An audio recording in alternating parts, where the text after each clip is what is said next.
Chapter 3299. Fellow Immortals, I am about to make my move. Seeing that the Pegasus had already revealed its head and that the crystal only had a small layer around the Pegasus's stomach and tail, Duanmu Qing glanced at Xiaohua and old monster Jifeng. She pointed with her finger and that dragon-subduing lock released a golden light that soared into the sky and slowly flew towards the Pegasus. Nay, nay. The Pegasus's head was able to move, but its eyes had not yet opened. It immediately raised its head and let out a not-too-loud neigh. Following that, a pew-pew sound came from its mouth and nose. The tail that had been sealed in the crystal rose into the air at the same time. Pluck. Seeing that the Pegasus had moved, Duanmu Qing did not dare to be slow. She pointed with her finger and that dragon-subduing lock turned into a ray of light and fell towards the Pegasus. The golden chain was aimed at the Pegasus's body and the golden chain was aimed at the Pegasus's head that had just been raised. Roar! The Pegasus seemed to have sensed danger and opened its mouth again. At this time, the neigh was like that of an angry demonic beast. Following this neigh, the Pegasus finally opened its eyes. Hiss! Xiaohua saw the Pegasus's eyes and could not help but suck in a breath of cold air. This was because the Pegasus's eyes were not an ordinary dark brown. It did not even have any obvious pupils. Furthermore, they were bright balls of light. Together with two bright pearls, they were even more like two balls of bright moonlight. Just as Xiaohua was stunned, the four hooves of the Pegasus moved slightly. For clouds that seemed to glow with the same light appeared in midair. At the same time, the Pegasus emitted a faint white light around its body, blocking the power of the dragon-subduing lock. As the muscles on the Pegasus's four legs trembled like flowing water, the Pegasus's incomparably strong figure really was like a white horse passing through a crack in the air. A series of afterimages appeared in the air, easily escaping from Duanmu Qing's imperial equipment. Duanmu Qing saw that her attack that she was confident in had missed. Her face immediately revealed shame and anger. Especially when she saw that the Pegasus was actually escaping towards Xiaohua's direction, she did not even have the time to be surprised. She only stared at Xiaohua. Good timing. Xiaohua did not expect that the opportunity would come so quickly. He shouted and activated the little amount of true origin in his meridians. His entire body was like a breeze as he floated towards the Pegasus. Ah? Old Demon Jifeng was extremely shocked in his heart when he saw Xiaohua actually execute the wind escape technique. His sharp mouth opened and closed as an ominous premonition arose spontaneously. Sure enough, the Pegasus was flying towards Xiaohua. Its momentum did not decrease, and Xiaohua met it with extreme speed. In the blink of an eye, Xiaohua was already in front of the Pegasus. He was facing the Pegasus' head. Oh! The Pegasus let out a furious roar and opened its mouth to bite towards Xiaohua's head. Its momentum was ferocious, and its movements were fast beyond everyone's expectations. It was about to bite off Xiaohua's head. At this dangerous moment, Xiaohua's figure suddenly swayed and suddenly turned strangely to the side. He was about to land on the back of the Pegasus. This was also part of Xiaohua's plan. As long as he was close to the Pegasus, he would immediately execute the ethereal steps.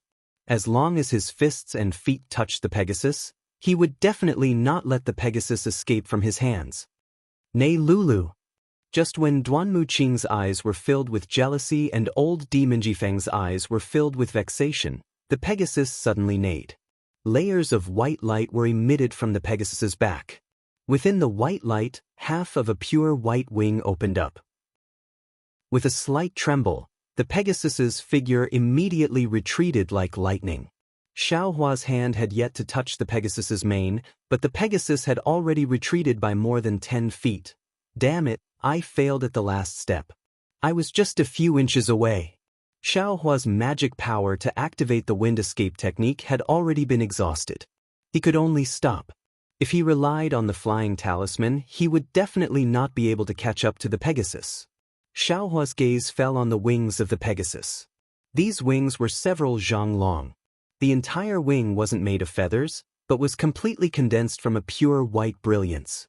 However, between the scales formed by this pure white brilliance, 50% of the space was filled with pure white feathers that were several inches long. What kind of Pegasus is this? Xiaohua looked at the Pegasus's wings and seemed to have thought of something. However, he could not touch anything. Ah, since all of you have failed, then watch this old man. Seeing that Xiaohua and Duan Muqing had both failed, old Demon Jifeng laughed loudly. Without waiting for old Demon Jifeng's voice to land, there was a loud boom. A ball of faint yellow brilliance bloomed from where old Demon Jifeng was standing. A spirit mouse that was several feet long swept up a hurricane and pounced towards the Pegasus. Wind escape technique? Seeing this, Xiaohua could not help but groan. This is the true wind escape technique. Damn it, old Demon Jifeng. That's right, the spirit mouse was like a fish in water in the wind. It was several times faster than Xiaohua as it charged towards the Pegasus and landed on its back. Damn it, this old Demon Jifeng is a wind mouse. Speed is his specialty. It is really easy for him to subdue the Pegasus. Not only was Xiaohua wringing his hands, even Duan Muqing was sighing. Seeing that the spirit mouse was about to land on the Pegasus's back, she thought to herself, this Pegasus. It is too easy for him. But at this moment, something strange happened. The white light that had blocked Duan Muqing's dragon subduing lock appeared once again. It appeared around the Pegasus and blocked the tornado of the spirit mouse. It was like a sharp sword that prevented the spirit mouse from landing. Seeing that the white light had blocked the spirit mouse, the Pegasus flapped its wings and suddenly soared into the sky. It immediately threw the spirit mouse a few feet down. Squeak, squeak. The spirit mouse immediately let out an extremely horrifying squeak. When the squeak landed in Xiaohua and Duan Muqing's ears, the blood in their bodies immediately boiled. Countless goosebumps appeared on the surface of their bodies. The white light around the Pegasus condensed and fell down like scales. This mouse's divine ability is incredible. Xiaohua hurriedly activated the blood drop paradise and controlled the blood essence in his blood. Seeing Duan Muqing's face was blood red as she hurriedly flew towards the balcony, he could not help but praise. Following the spirit mouse's display of might, the white light around the Pegasus's body fell like snowflakes. The spirit mouse once again created a hurricane and appeared on the Pegasus's back. Pooh! Seeing that the spirit mouse was about to land, the Pegasus suddenly turned its head.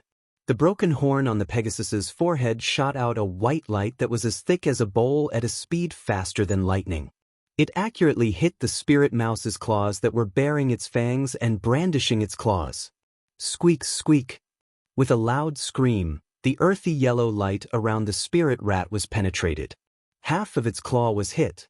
Its entire body, which was several feet long, flipped in the air and fell far away. Old Monster Jifeng's body was sent flying. Duan Muqing was also so frightened that she retreated back to the balcony. Only Xiaohua was left in midair. The Pegasus did not even look at Xiaohua, as if it was extremely disdainful. It raised its head and let out a long neigh. It flapped its wings and flew towards the sky like a beam of light. Where do you think you're going? Xiaohua did not expect that someone as strong as old Monster Jifeng would be sent flying by the Pegasus. He hurriedly activated his flying talisman and chased after the Pegasus. Unfortunately, his current speed was not as fast as the Pegasus. He was similar to a snail. With a loud roar, the Pegasus had already charged into the origin formation of the Bright Moon Palace. How could he still catch up? Rumble! At the top of the heavenly horse's head, layers of water-blue brilliance poured down like jade waves. 3 sneers came from 3 different directions of the jade waves. Evil creature, where do you think you are going? Soon after, 3 old men dressed in scholarly attire appeared from the jade waves. As the 3 of them chanted incantations, their true energy was agitated. Waves of awe-inspiring energy were born from the incantations, causing the jade waves to become like an inescapable net that enveloped the Pegasus. Go! Zhu Qing did not dare to be negligent. Unknowingly, she had already flown high into the sky. As she waved her hand, the 9 crystals from earlier flew towards 9 different directions of the jade waves. The brilliance of every crystal that came in contact with it gradually condensed. That inescapable net was like a huge crystal that was about to seal the Pegasus. Buzz, buzz, buzz. Just as the crystals were about to form, a series of loud rumbling sounds came from the Pegasus's body. Waves of brilliance that was even more holy than white light shot out from the 7 apertures of the Pegasus. It shot out from the Pegasus's horn and feathers and frantically swept towards the crystals. That holy brilliance was so powerful that once the crystals came in contact with it, they would all turn into nothingness. However, in the blink of an eye, that holy brilliance had already pierced through the crystals and illuminated the entire bright moon palace. PFFPFFPFFF. The awe-inspiring energy of the 3 old men dressed in scholarly attire seemed to be inferior to this holy brilliance. They were actually counterattacked by their true energy. They couldn't help but spit out 3 mouthfuls of blood and withered in midair. Xiaohua's face was also illuminated by this holy brilliance. However, the expression on his face was not like the regret on Zhu Qing's face, nor was it like the overjoyed expression on old monster Zhifeng's face, nor was it like the shocked expression on Duanmu Qing's face.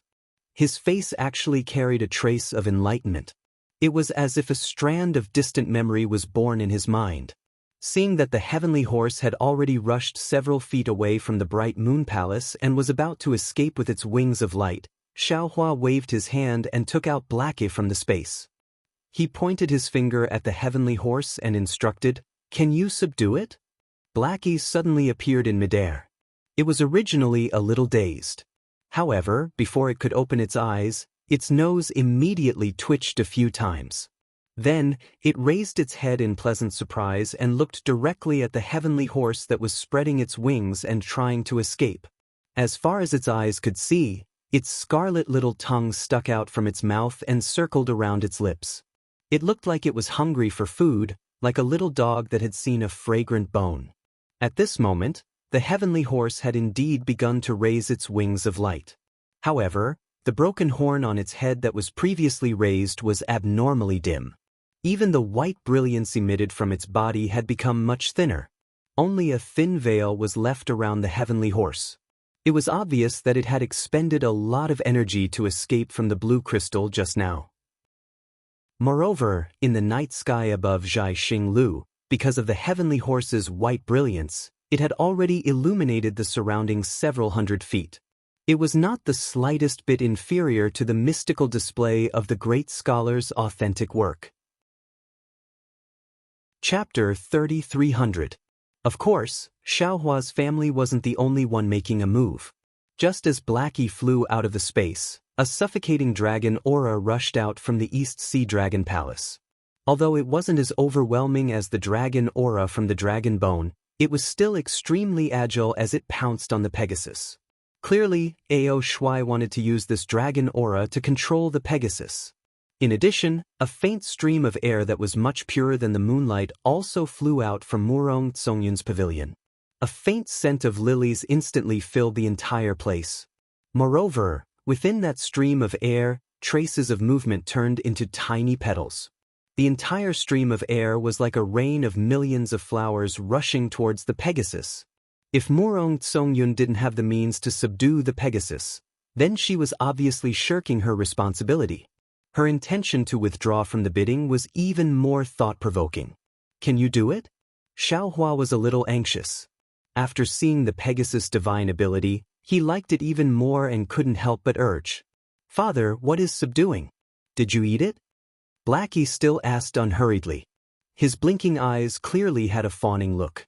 A trace of pitiful light appeared in his pitch-black eyes, as if the Pegasus was his delicacy. He was hungry and wanted to eat it. Xiaohua angrily scolded, "Father doesn't have a horse to ride. This thing has to carry father on its back." "Oh, boy knows. Just like Huan." Blackie immediately understood and cheerfully said, "Father, wait for me." Immediately, a pitch-black lightning streaked across the sky and quickly rushed into the sky. On the 3rd floor, the other VIPs who didn't participate in the bidding naturally didn't look at Xiaohua. The dragon aura from the Dragon Palace and Murong Tsongyun's lilies were enough to attract their attention. However, old monster Zhifeng was different. Although he was still injured by the Pegasus in his original form, He was wearing a shirt and had transformed into a humanoid form. However, he didn't look at the dragon aura or the lilies. His attention was always on Xiaohua. When Xiaohua released Blackie, old monster Zhifeng's eyes flashed with a trace of surprise. This was because Blackie didn't make him feel any vigilance. Moreover, the secret technique that followed made him unable to see through Blackie's depth. However, when he saw Little Black turn into a bolt of black lightning and overtake it, surpassing the dragon power and the lily airflow, the shock in his eyes could not be suppressed. Dragon aura. Even the Confucian scholars of the hidden immortal continent would tremble in fear when facing it, let alone the demons and demonic beasts of the Thousand Demons sacred realm. It was an innate fear of high-level demons. Although old demon Zhifeng had some success in his cultivation and could use a mystic technique to resist the dragon's might, there was a limit to it. He was not afraid of a patrol envoy like Ao Shuai, but against a superior dragon general, old monster Zhifeng had no confidence at all. As for this Little Black, it seemed to be of a very low level in his secret technique. It actually treated the dragon's might as if it was nothing. Old monster Zhifeng really didn't know what this meant. Perhaps that demonic aura from before came from this black dog? This was old monster Zhifeng's final guess. Of course, following this guess, old monster Zhifeng's bright eyes made a decision. Ao Shuai's dragon's might, Murong Tsongyun's lily airflow easily formed a new triangle with the black lightning that Little Black turned into, wanting to clamp the Pegasus in the middle. At this time, the Pegasus had already spread out its wings of light. Although it looked dispirited, facing the dragon's might and the lily airflow, the Pegasus' moonlight-like eyes did not have any reaction at all. However, its figure that streaked across the night sky slightly dodged these two attacks that were close to it, not putting them in its eyes. However, just as the Pegasus was about to break the jade cage and fly the rainbow phoenix, break the golden lock and move the flood dragon, its figure that had already turned into a light shadow suddenly trembled. Because, in front of the Pegasus, about 10 zhang away, in the night sky that was illuminated by the Pegasus' brilliance, a black dog that seemed to have appeared out of thin air blocked the Pegasus that had already accelerated. Similar to the previous boiling crystal ripples, the light around the Pegasus' body rapidly trembled, like a flickering candle in the night wind. This was a situation that had never happened since the Pegasus appeared. Oh! In the bright moon palace, without exception, everyone was shocked from the bottom of their hearts. Everyone could see that this was the Pegasus' expression of fear. Roar! Suddenly, on the Pegasus' single horn that had already dimmed, a light pillar that was as thick as a bowl appeared and shot towards the black dog. Although this light pillar was not as bright as the one that injured old monster Zhifeng previously, its speed was much faster by a few notches. As for the Pegasus, at the same time that the light pillar shot out, its body flashed and actually rushed towards the lily airflow as fast as lightning. That light pillar that was as thick as a bowl instantly rushed in front of the black dog, as if it could instantly pierce through the black dog. However, just as everyone was slightly worried, the most shocking thing happened. That seemingly obedient black dog barked softly and immediately opened its mouth. A silver light shot out from the black dog's mouth and covered the light pillar. Everyone watched as the light pillar that was the size of a bowl actually entered the black dog's mouth. Furthermore, after the light pillar was swallowed by the black dog even let out a small burp. Whoosh! The black dog that seemed to have not eaten its fill moved again. Once again, it turned into a streak of black lightning and shot up several tens of feet into the sky. There, although the Pegasus waved its wings of light with some difficulty, it still managed to dodge the lily airflow's attack. As for the dragon's aura of the dragon palace, it seemed to only stir up the light around the Pegasus' body and was unable to subdue the Pegasus. Harumph! Seeing that Blackie was flying over again, the Pegasus' four hooves impatiently kicked a few times in the air. Its snow-white tail rapidly swayed behind but as it raised its head and neighed unyieldingly at the night sky. Although the Pegasus' expression could not be seen from its eyes, there was an obvious sadness in its neighing. The raised wings of light trembled once again and seemed to have suddenly grown several tens of feet. The entire Pegasus rushed towards Blackie like a ray of light. It actually seemed to have the intention of a life and death struggle. Blackie and the Pegasus were both extremely fast. In just a breath's time, they had already collided. However, at the moment of collision, Blackie once again spat out a silver brilliance from his mouth and landed on the broken horn on the Pegasus's forehead.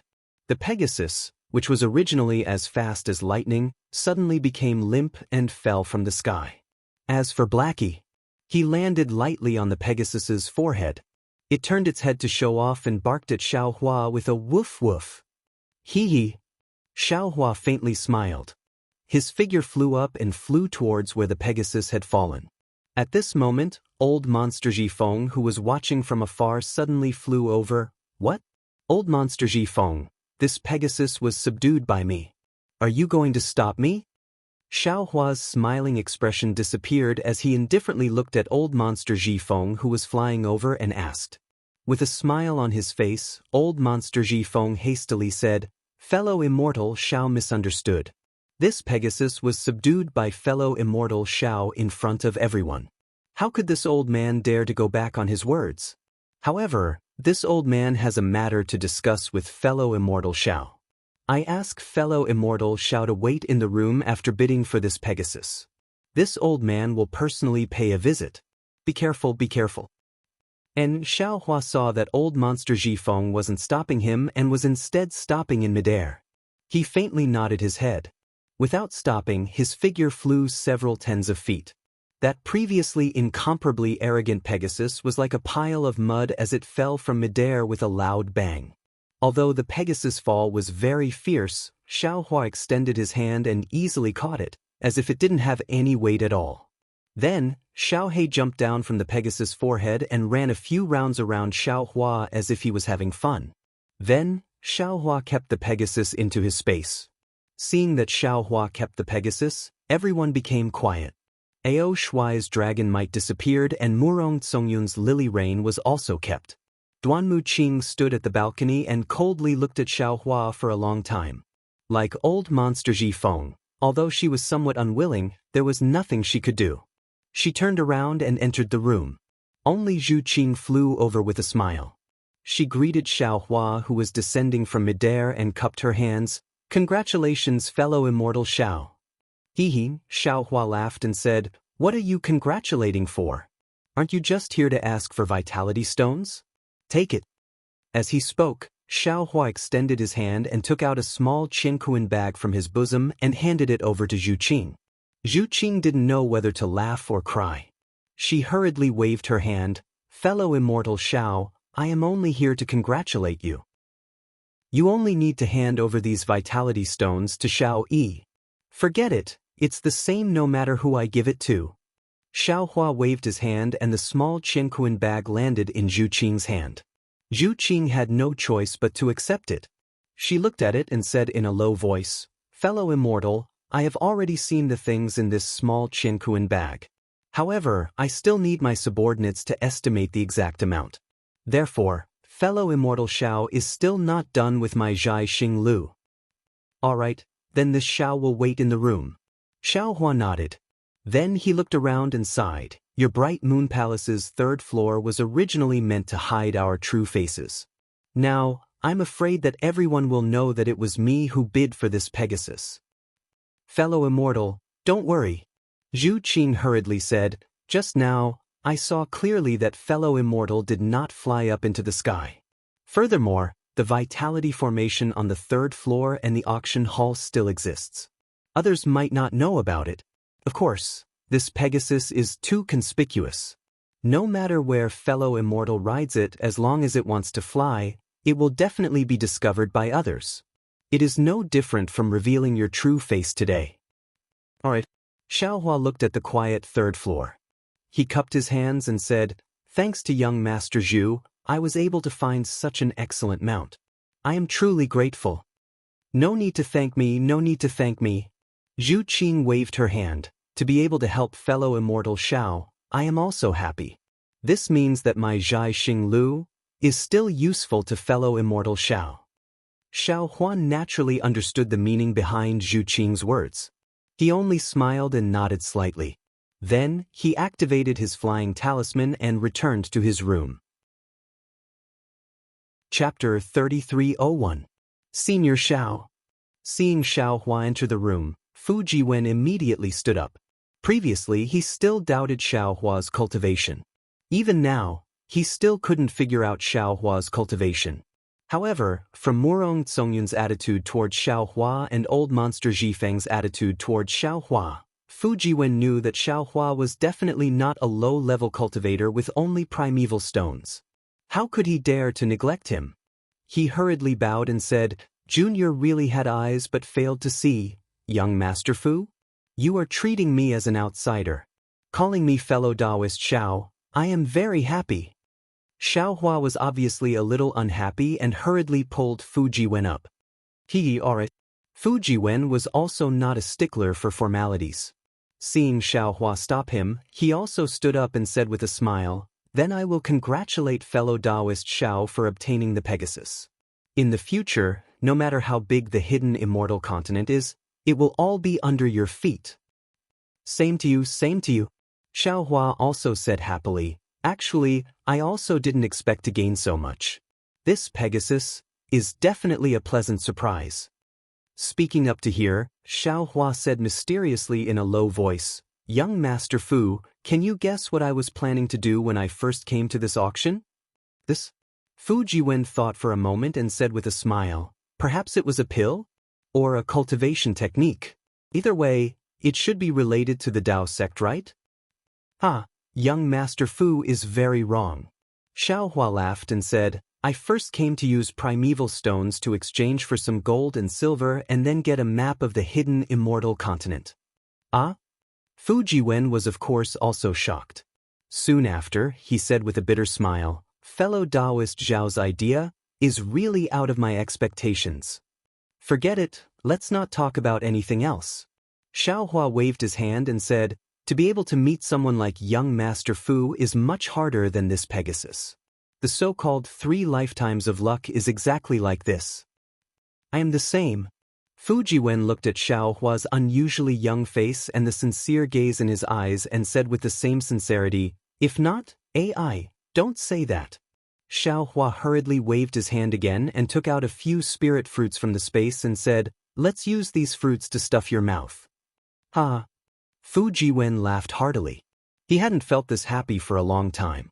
Xiao Hua stood still in the room and raised his eyes to look out the window. The auction had already ended. Yu Linfeng was standing in mid-air giving a speech, which could be considered as sending off the people who had come to participate in the auction.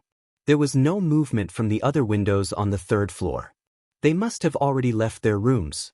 Xiao Yi, who was serving him, had not yet come over. Clearly, Zhai Xinglu had not yet evaluated the spiritual herbs in his storage bag. He still had to wait for a while.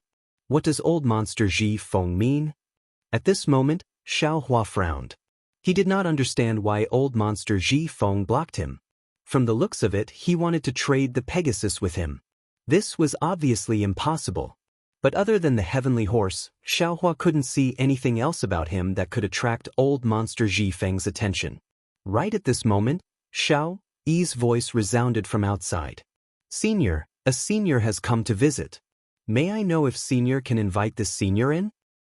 "Yi, please come in." Xiao Hua hurriedly replied and walked to the door. Sure enough, with a flash of light, old monster Ji Feng did not hide his figure and walked into the room.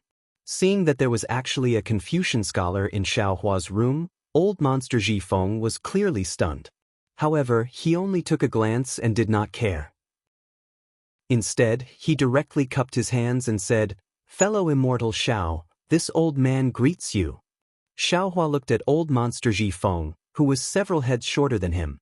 That slightly loose robe covered his body, and the hands and feet that were exposed outside of the robe were thin and small. They were basically mouse claws that did not change much. On the head that was wearing an official's hat, there was a small nose and a small mouth and slightly trembling ears. He looked exactly like a human mouse, which was extremely strange. However, Xiao Hua's gaze did not dare to linger on these places for long. He only swept a glance and raised his hand to return the greeting. He said with a smile, "This Xiao greets you. But I wonder why fellow Immortal Jifeng is looking for this Xiao so urgently? Old Monster Jifeng shook the two long whiskers beside his sharp mouth and waved his hand. He said, "Fellow Immortal Jifeng? Hee, why does it sound so awkward? Fellow Immortal Xiao, you should just call this old man Old Monster Jifeng. What fellow immortal or fellow immortal, when used on humans like you from the hidden immortal continent, it is still pleasant to hear. When used on demons like this old man, it is truly uncomfortable." Alright. Xiao Hua did not understand what was different. Moreover, since Old Monster Jifeng had already called him fellow immortal, then wasn't that putting him in the position of fellow immortal? However, he still nodded and said, "Since it's like this, you can just call this Xiao Hua Xiao." Old Monster Jifeng nodded and said, "Xiao Hua, this old man does not like the hypocrisy of you humans. You clearly have something to say, yet you still ask about my well-being for a long time. This old man likes to get straight to the point. This time, I came to find you to invite you to participate in an auction." Fellow Taoist Xiao. Fu Jiwen stood at the side, waiting for Old Monster Jifeng to say a few words to Xiao Hua so that he could immediately take the time to greet Old Monster Jifeng and then leave. However, he did not expect that Old Monster Jifeng had already spoken of his intentions in a few words. Fu Jiwen was caught unprepared and hurriedly said, "This one will wait outside first." "Young Master Fu, there is no need." Xiao Hua waved his hand and said to Old Monster Jifeng with a smile, "Fellow Immortal, thank you for thinking highly of this Xiao. However, it is already late and this Xiao still has to rush back. Let's talk about this later." Xiao Hua's intention was obviously to decline and not plan to go. However, Old Monster Jifeng hurriedly said, "Xiao Hua, this auction will be held in Bright Moon Lane, and it will be held in an hour. If you agree, this old man will bring you along right now." Old Monster Jifeng. Xiao Hua did not know whether to laugh or cry and explained, "This Xiao just bid for the heavenly horse and has already given all the top-grade origin stones in my bag to Star Picking Lu. Now that my bag is empty, what's the use of going to that auction?" Hearing Xiao Hua's words, Old Monster Jifeng first laughed. "You humans are all hypocrites, your mouth is full of lies. This old man has been with you for a long time, even if I don't want to learn, I have learned it. Previously, this old man lied to Zhu Qing, saying that I only have 500,000 top-grade origin stones on me. Even he did not believe this, so how can this old man believe your words? This old man will definitely not believe that you do not have extra origin stones." Xiao Hua rubbed his nose, looked at Old Monster Jifeng and said indifferently, "You are right, this Xiao does have origin stones in this small Qiankuan bag. However, this Xiao does not want to participate in any auction anymore. Tonight, this Xiao's harvest has already satisfied this Xiao." "Hee, this is nothing." Old Monster Jifeng waved his hand and said, "If this old man remembers correctly, you still have a so-called golden core cultivation method that you have not bid for. Of course, looking at your appearance, it is not because you do not have enough origin stones, but because that golden core cultivation method is not in your eyes, right? This is bad." Xiao Hua saw that even Old Monster Jifeng saw something fishy, and he unconsciously became vigilant. Just from this, they should be able to know this Xiao's cultivation level, right? Without waiting for Xiao Hua to say anything, Old Monster Jifeng advised again. "In the auction at Jianghu Lu, due to the rules of the hidden immortal continent, your Dao sect's cultivation methods and secret techniques, as well as some of the more secretive things of the Buddhist sect, do not dare to bid. However, in the auction that this old man is going to, there is no such misgivings. Presumably, the cultivation methods that you want can all be obtained. Even if the auction does not have the things that you want, you can also ask others to provide you with useful information. In short, this old man can pat his chest and guarantee that if you do not go, you will definitely regret it." Xiao Hua thought for a moment, and could only say directly, "Old Monster Jifeng, this Xiao just bid for the heavenly horse is something that you must obtain. To be honest, this Xiao does not understand your intentions. Therefore, although this little one has the intention to follow you to take a look at the auction, this little one does not dare to casually agree. Moreover, you and I have never met before, This auction is not something that ordinary people can enter. Why do you insist on inviting this Xiao to go? Good. Old Monster Ji Feng clapped his hands and said, Xiao Hua, since you have said it so clearly, then this old man will also open the window and speak frankly. At this point, Old Monster Ji Feng said to Fujiwen, you can leave first. The words that follow are not suitable for you to hear. Yes, this one understands. When Fujiwen nodded, he glanced at Xiao Hua. After obtaining Xiao Hua's approval, he hurriedly left. Xiao Hua, what you said just now is extremely true. This heavenly horse is something that this old man must obtain. It is extremely beneficial to this old man's cultivation. Old Monster Ji Feng watched Fujiwen's back disappear and hurriedly explained, however, you only know one side of the story and do not know the other. Other than this auction at Jianghu Lu having a heavenly horse, the auction after that will also have a strange beast that is similar to the heavenly horse. Previously, this old man sent a sound transmission to the Eastern Sea Patrol envoy, Ao Shuai, regarding the auction. This old man promised to help him obtain that strange beast. A strange beast that even the Eastern Sea Patrol envoy is interested in. This old man does not need to say anything, right? Oh!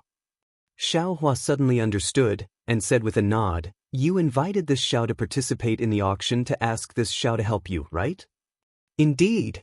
Old Monster Ji Feng said with a smile, to be precise, I want to borrow the power of your demon pet. How do I help? What benefits does this Xiao have? What benefits? Hee, Xiao Hua, without this old man's guidance, you will not be able to enter this auction, and will not be able to bid for anything from the Dao sect. This is the benefit. Old Monster Ji Feng said with a cold smile, as for how to help, this old man has not thought of it yet. Actually, this old man and Ao Shuai have already reached an agreement. With the strength of our two sects, we will definitely be able to obtain that strange beast. This old man is only bringing you along as a hidden chess piece. If it can be used, that would be the best. If it can't be used, it is also fine. This is also the reason why this old man cannot give you any other benefits. Allow this Xiao to think about it. Xiao Hua said with a frown. All right. Old Monster Ji Feng nodded, however, you do not have much time. This old man will wait here. If you agree. Chapter 3302. Without waiting for Old Monster Ji Feng to finish speaking, light flashed at the door of the room, and Zhu Qing's voice came from outside. Fellow Immortal Xiao, may I enter? Hee, young Master Zhu, please enter. Xiao Hua heard this, turned his head, and hastily called out. When Zhu Qing came in and saw that Old Monster Ji Feng was also in the room, he wasn't surprised at all. He only nodded towards Old Monster Ji Feng and said to Xiao Hua, Fellow Immortal Xiao, the items in your small Qingquan bag have already been appraised. It's more than 500,000 top-grade origin stones, but it's difficult to estimate exactly how much more it is. Therefore, I've specially come to explain to fellow Immortal Xiao. If fellow Immortal Xiao is willing to wait, please rest for a while in Star Picking Tower. When the sun rises, I'll return the excess origin stones to fellow Immortal Xiao. If fellow Immortal Xiao is unwilling to wait, then it won't be too late for fellow Immortal Xiao to come and take the VIP token when you have the time. Moreover, fellow Immortal Xiao can use this token to take primal stones from other Jianghu Lu on the hidden Immortal continent. You can also use this token to wait for more benefits and information from my Jianghu Lu. As he spoke, Zhu Qing took out a golden star tablet from his bosom. 6 stars were engraved on it, and countless star patterns were overflowing on the 6 stars. Since I can take it anywhere, why should I wait here for so long? Xiao Hua was very happy when he heard this. He took the star tablet and said with a smile, Fellow Immortal Xiao is now my Jianghu Lu's VIP. If you have the chance in the future, please visit my Jianghu Lu more often. Seeing Xiao Hua accept the star tablet without any trace of politeness, Zhu Qing was also happy. He said with a smile, That's right, young Master Duanmu has just left Jianghu Lu. According to my subordinate's report, he has already boarded the golden carriage. The coachman has brought more than 10 cultivators and is waiting in front of Jianghu Lu's door. These cultivators aren't ordinary Confucian scholars. They look similar to the coachman. Fellow Immortal Xiao, please be careful when you go out. Since I'm your Zhai Xinglu's VIP, why can't Zhai Xinglu protect me? Xiao Hua asked sarcastically. Zhu Qing said with a smile, if fellow Immortal Xiao is in my Zhai Xinglu, I will definitely protect you with my life. But once we leave Zhai Xinglu, I won't be able to take care of you. Moreover, young Master Duanmu is also an honored guest of Zhai Xinglu. How can I favor one over the other? Forget it, forget it. Xiao Hua waved his hand, it's just a clown, don't mention it. Oh, young Master Zhu, according to old demon Jifeng, there's a place in Bright Moon Lane where the auction is being held. Do you know of it? Zhu Qing was stunned and asked curiously, oh, there's also a auction? Why didn't I know about it? But it wasn't clear from his face whether he really didn't know. However, no matter how big Bright Moon Lane was, how could it escape Zhu Qing's eyes and ears? Xiaohua didn't believe that Zhu Qing didn't know about the auction. However, since Zhu Qing didn't admit it, Xiaohua couldn't do anything about it. However, he still held on to the last bit of hope and asked, it's normal that Zhu Gongzi doesn't know about it. However, this Xiao wants to know, in this auction that even Zhu Gongzi doesn't know about, would there be something that Bright Moon Palace didn't have? This. Zhu Qing hesitated slightly, glanced at old demon Jifeng and said, the auction that fellow Immortal Xiao mentioned isn't public, so it can't be confirmed by the Copper Pillar country's royal family. Therefore, in that auction, the cultivators who participate in the auction won't be in Bright Moon Palace. With the protection of Zhu Qing and the other masters, their safety can be guaranteed. Moreover, everything in my Zhai Xinglu's auction has been appraised. My Zhai Xinglu can guarantee that it won't be fake. As for the auction that fellow Immortal Xiao mentioned, it depends on one's own vision. No one can guarantee the authenticity of the treasures, so the result of the auction can only be borne by oneself. Of course, this auction doesn't put the rules of hidden immortal continent in their eyes, and also doesn't put the Copper Pillar country's royal family in their eyes. In particular, they absolutely won't have the same misgivings as my Zhai Xinglu, not daring to bid for anything. Fellow Immortal Xiao is looking for Dao Sec's medicinal pills. They can be found there.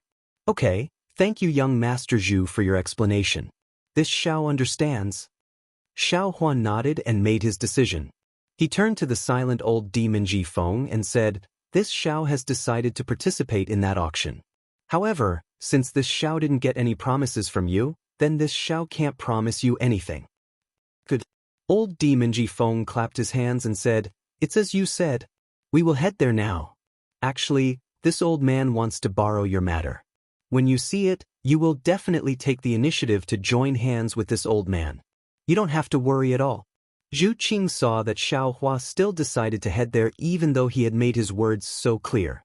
He couldn't help but feel a little anxious. He had been in Zhai Xinglu for so many years and finally found a cultivator who could head to Star Moon Palace. How could he bear to give up? After thinking for a while, Zhu Qing still reminded, fellow Immortal Xiao, there is an old saying in hidden immortal continent, a greedy snake tries to swallow an elephant. Fellow Immortal Xiao has already bid for many rare treasures in my Zhai Xinglu today. This Zhu feels that fellow Immortal Xiao should stop before going too far. Of course, this is this Zhu's own opinion. If fellow Immortal Xiao feels that it is very safe to head there with fellow Immortal Jifeng, then just pretend that this Zhu never said this. After speaking, Zhu Qing didn't look at Xiao Hua's and old demon Jifeng's expressions. He cupped his hands and said, once again, I thank both fellow immortals for coming to my Zhai Xinglu. I hope that I can still see both fellow immortals at the next auction. Although Zhu Qing emphasized the two words, still can, she didn't stay any longer. She turned around and left. Old demon Jifeng's expression didn't change. Seeing Zhu Qing leave, he also smiled and said, what little friend Zhu said is indeed reasonable. This old man can't guarantee your safety. You have to consider it carefully. It's fine, it's fine. Xiao Hua waved his hand and said, this Xiao isn't a 3-year-old boy. How can I not understand these interests? Since this Xiao has decided to head there, then let's go. Please. A strange look flashed across old demon Jifeng's eyes. However, This strange look was so obscure that Xiaohua couldn't see it. Soon after, old demon Jifeng raised his hand to signal. Xiaohua opened the door and followed old demon Jifeng to the door. At this moment, other than the two women and Fujiwen, there was no one else at the door. One of the unfamiliar women saw old demon Jifeng come out and hastily walked to the side and respectfully saluted. Xiao Yi, who was in Xiaohua's room, also respectfully stepped forward and saluted. Xiao Yi respectfully sends Senior off. Have the other VIPs in the other rooms left? Xiaohua nodded and asked tentatively. Xiao Yi smiled and said, Senior knows. Xiao Yi doesn't know if the other VIPs have left or not. However, if there is nothing else, they have already left Jianghu Lu. All right, lead the way. Xiaohua glanced at old demon Jifeng and instructed Xiao Yi, Senior, this way please. Xiao Yi responded and led Xiaohua and the others out of the Bright Moon Palace. After a few steps, they arrived under the straight osmanthus tree. Xiaohua paused slightly and sized up this osmanthus tree. He then turned his head to look at the huge vermilion palace. He couldn't help but think of the girl in Longevity Town who liked little white rabbits. I wonder how her injuries are? Her relationship with her father? Has it already been mended? Xiaohua was just thinking about it. He then followed Xiao Yi out of the moon door because he knew that the lifespan of people in the secular world was extremely short. Although Hao family's eldest miss was still young, once he left Longevity Town, who knew when he would be able to return? He was afraid that this girl would never see him again in her lifetime. The moon door was still as bright as the moon. However, when Xiaohua walked past the moon door, a cool breeze blew past and the mask on his face suddenly disappeared. What appeared in front of him was a short flight of stairs. Looking to the side, other than himself, there was no one else. Xiao Yi was also gone. Sigh, I still wanted to give this girl a piece of primeval stone. Although Xiaohua knew that this was Jianghu Lu's arrangement, he still felt somewhat regretful. He then stepped down the stairs. After only a dozen steps, there was another moon door at the bottom of the stairs. After passing through the moon door, he saw the empty Jianghu Lu. At this time, there was nothing but bright lights in Jianghu Lu. Even the green-robed youth from before was nowhere to be seen. Xiaohua thought for a moment, then raised his voice. Senior, what instructions do you have? As soon as Xiaohua's voice fell, a green-robed youth answered and bowed respectfully. I have something to ask of. Number 307. How can I summon him? Xiaohua looked at the green-robed youth's unfamiliar face and said. Number 307? Oh, Senior is looking for number 307 in the Star Palace. Senior, please wait a moment. The green-robed youth was stunned at first, but immediately understood. He hurriedly answered and turned to leave. At this time, Xiaohua seemed to have thought of something and ordered again. That's right, does your Star Palace sell the 100 Classics of Thought? The 100 Classics of Thought? The green-robed youth was even more stunned. He smiled and said, if Senior wants Confucian cultivation methods, my Jianghu Lu naturally has them. But when it comes to the 100 Classics of Thought, they are all ordinary things in the Confucian Academy. This junior really does not know.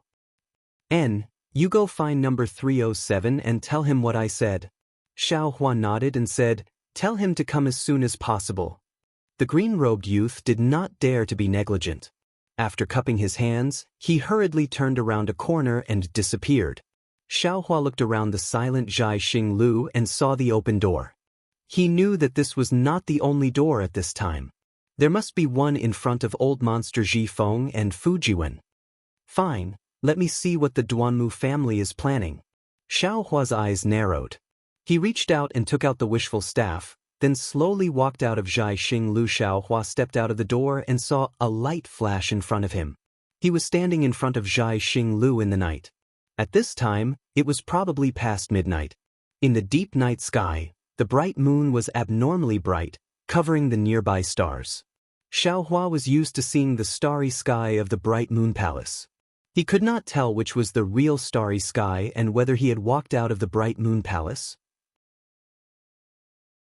Chapter 3303. Senior, you are out. In front of Jianghu Lu, Xiao Jian was anxiously waiting with Yuanya and Lui. Seeing Xiao Hua come out, he happily called out. Then, Xiao Hua lightly nodded and looked to the side. Around 10 feet away, Fujiwen also hurriedly walked over. He seemed to be a little anxious from waiting. Fellow Taoist Xiao. Fujiwen approached and looked at Xiao Jian and the rest. He whispered, "Is this your disciple?"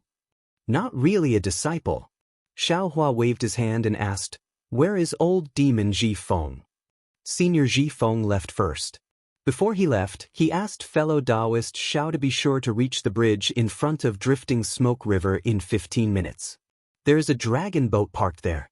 If Senior can't make it, then you don't have to go this time. Xiao Hua nodded and asked, "Do you know that place?" "I know that place. It is only a few dozen feet away from Zhaixing Lu. It is right there." Fujiwen pointed with his finger and smiled.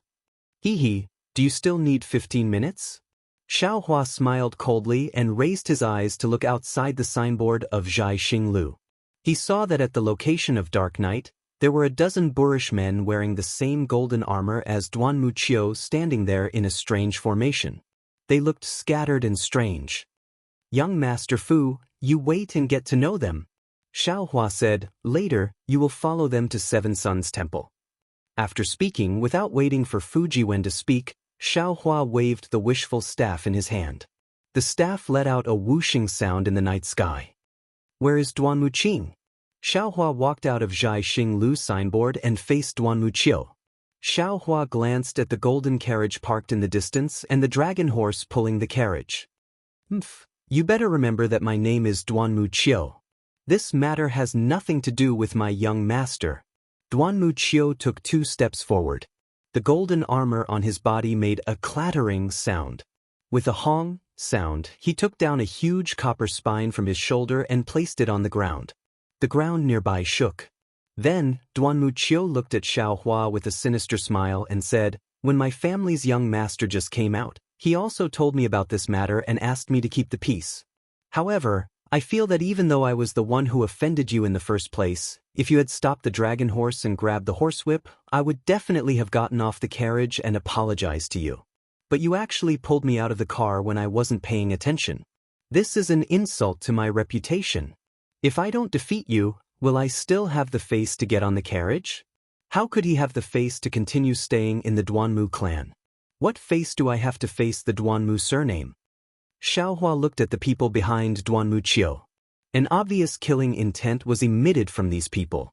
Moreover, after passing through this scattered formation, this killing intent actually condensed together and shrouded him from afar. It was as if he said something wrong, this killing intent would turn into a huge sword and smash him into pieces.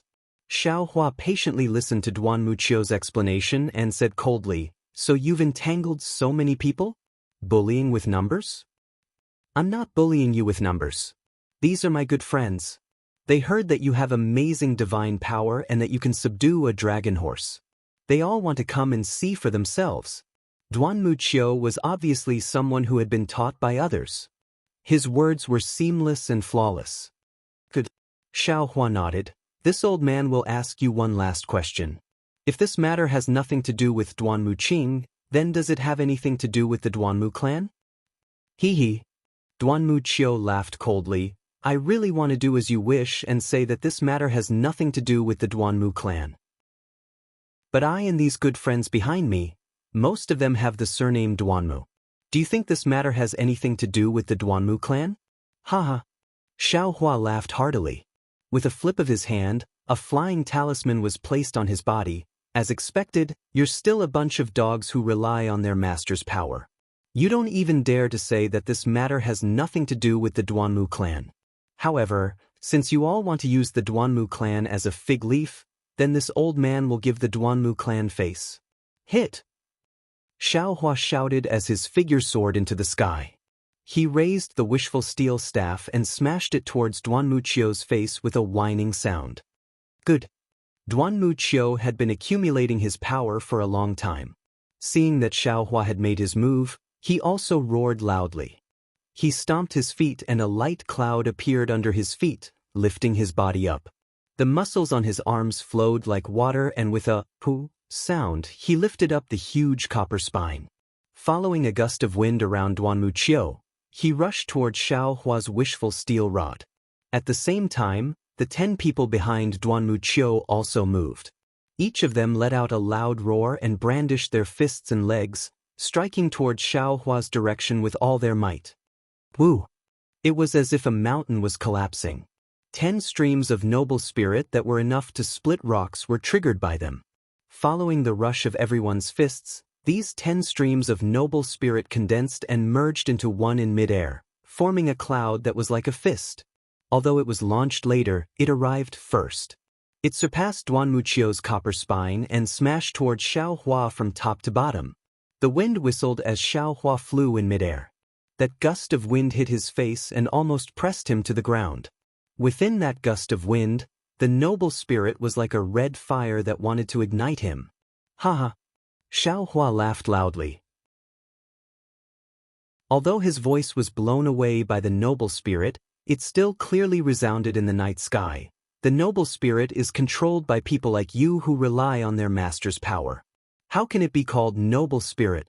How can there be righteousness? Even if all of you have righteous spirit flowing from every pore of your body, you are still not this Zhao's match. As he spoke, Xiao Hua shook his hand and threw out dozens of fire talismans. Each of them drew a slightly mysterious arc and attacked the fist-like noble spirit. He did not face the combined attack of the 10 people at all. The wishful staff drew a shadow in midair and hit Wuxia's copper spine. Seeing that Xiao Hua actually used an unexpected method to attack the combined attack of the 10 people, Wuxia was shocked at first. However, seeing the wishful staff that was as thick as a goose egg was about to hit him, he also sneered, "I'll let you have a taste of my copper spine." Unfortunately, before he could finish his sentence, there was a loud bang. The copper spine was hit by the wishful staff. That loud bang was like the impact of a mountain. Not only did it interrupt Wuxia's arrogance, it also shook his arm until it was numb. Both of his hands could not hold the copper spine at all. His entire body was uncontrollably sent flying under the huge force. If you want to fight, then let's fight. Since you dare to challenge me, then you should be prepared to be killed by me. Wuxia's body was out of control, but his eyes were not affected. Seeing Xiao Hua chasing after him like a fish, Wuxia's heart was greatly shocked. The true qi in his middle dantian was rapidly twitching. The elemental energy around his body was also surging out like a river, trying to resist Xiao Hua's pursuit. However, before the elemental energy could rush out, a soul thorn sharper than a sword rushed into Wuxia's mind. Wuxia was in so much pain that his vision turned black and the elemental energy immediately stopped. He could no longer raise it. When Wuxia saw the light and shadow again, Xiao Hua's inconspicuous wishful staff hit his 2 arms faster than the wind. Wuxia's great shock had already turned into great regret at this time. When the wishful staff touched the golden armor, countless inscriptions flew out from the golden armor, and the entire golden armor shone with golden light. Unfortunately, as soon as the inscriptions flew out, they immediately turned into dust under the wishful staff. The golden armor was destroyed, but what about Wuxia's arms? However, no one was paying attention to Wuxia's arm right now. Just as Wuxia was sent flying, a series of thunderous rumbles resounded in the air. A dozen fire talismans were comparable to a dozen Foundation establishment cultivators' attack. Not only did they defeat the extremely powerful noble qi, but they were also like a torrent of heavenly fire as they surged towards the ground and completely enveloped the ground in a radius of several hundred feet. The dozen or so people naturally saw Xiao Hua's fire talisman, but they didn't expect the fire talisman to be so powerful. Seeing that their combined attack was about to be defeated, they hastily let out a deep roar. They didn't panic too much as they brandished their fists and feet. Another dozen or so streams of yuanli rushed out from their bodies, affecting hundreds of streams of righteous qi, forming a palm-like shape that supported the fire talisman. Huff! After the giant palm passed, more than half of the fire was extinguished. Although the remaining fire fell from the sky and still had some power, it was no longer a threat to these golden-armored soldiers.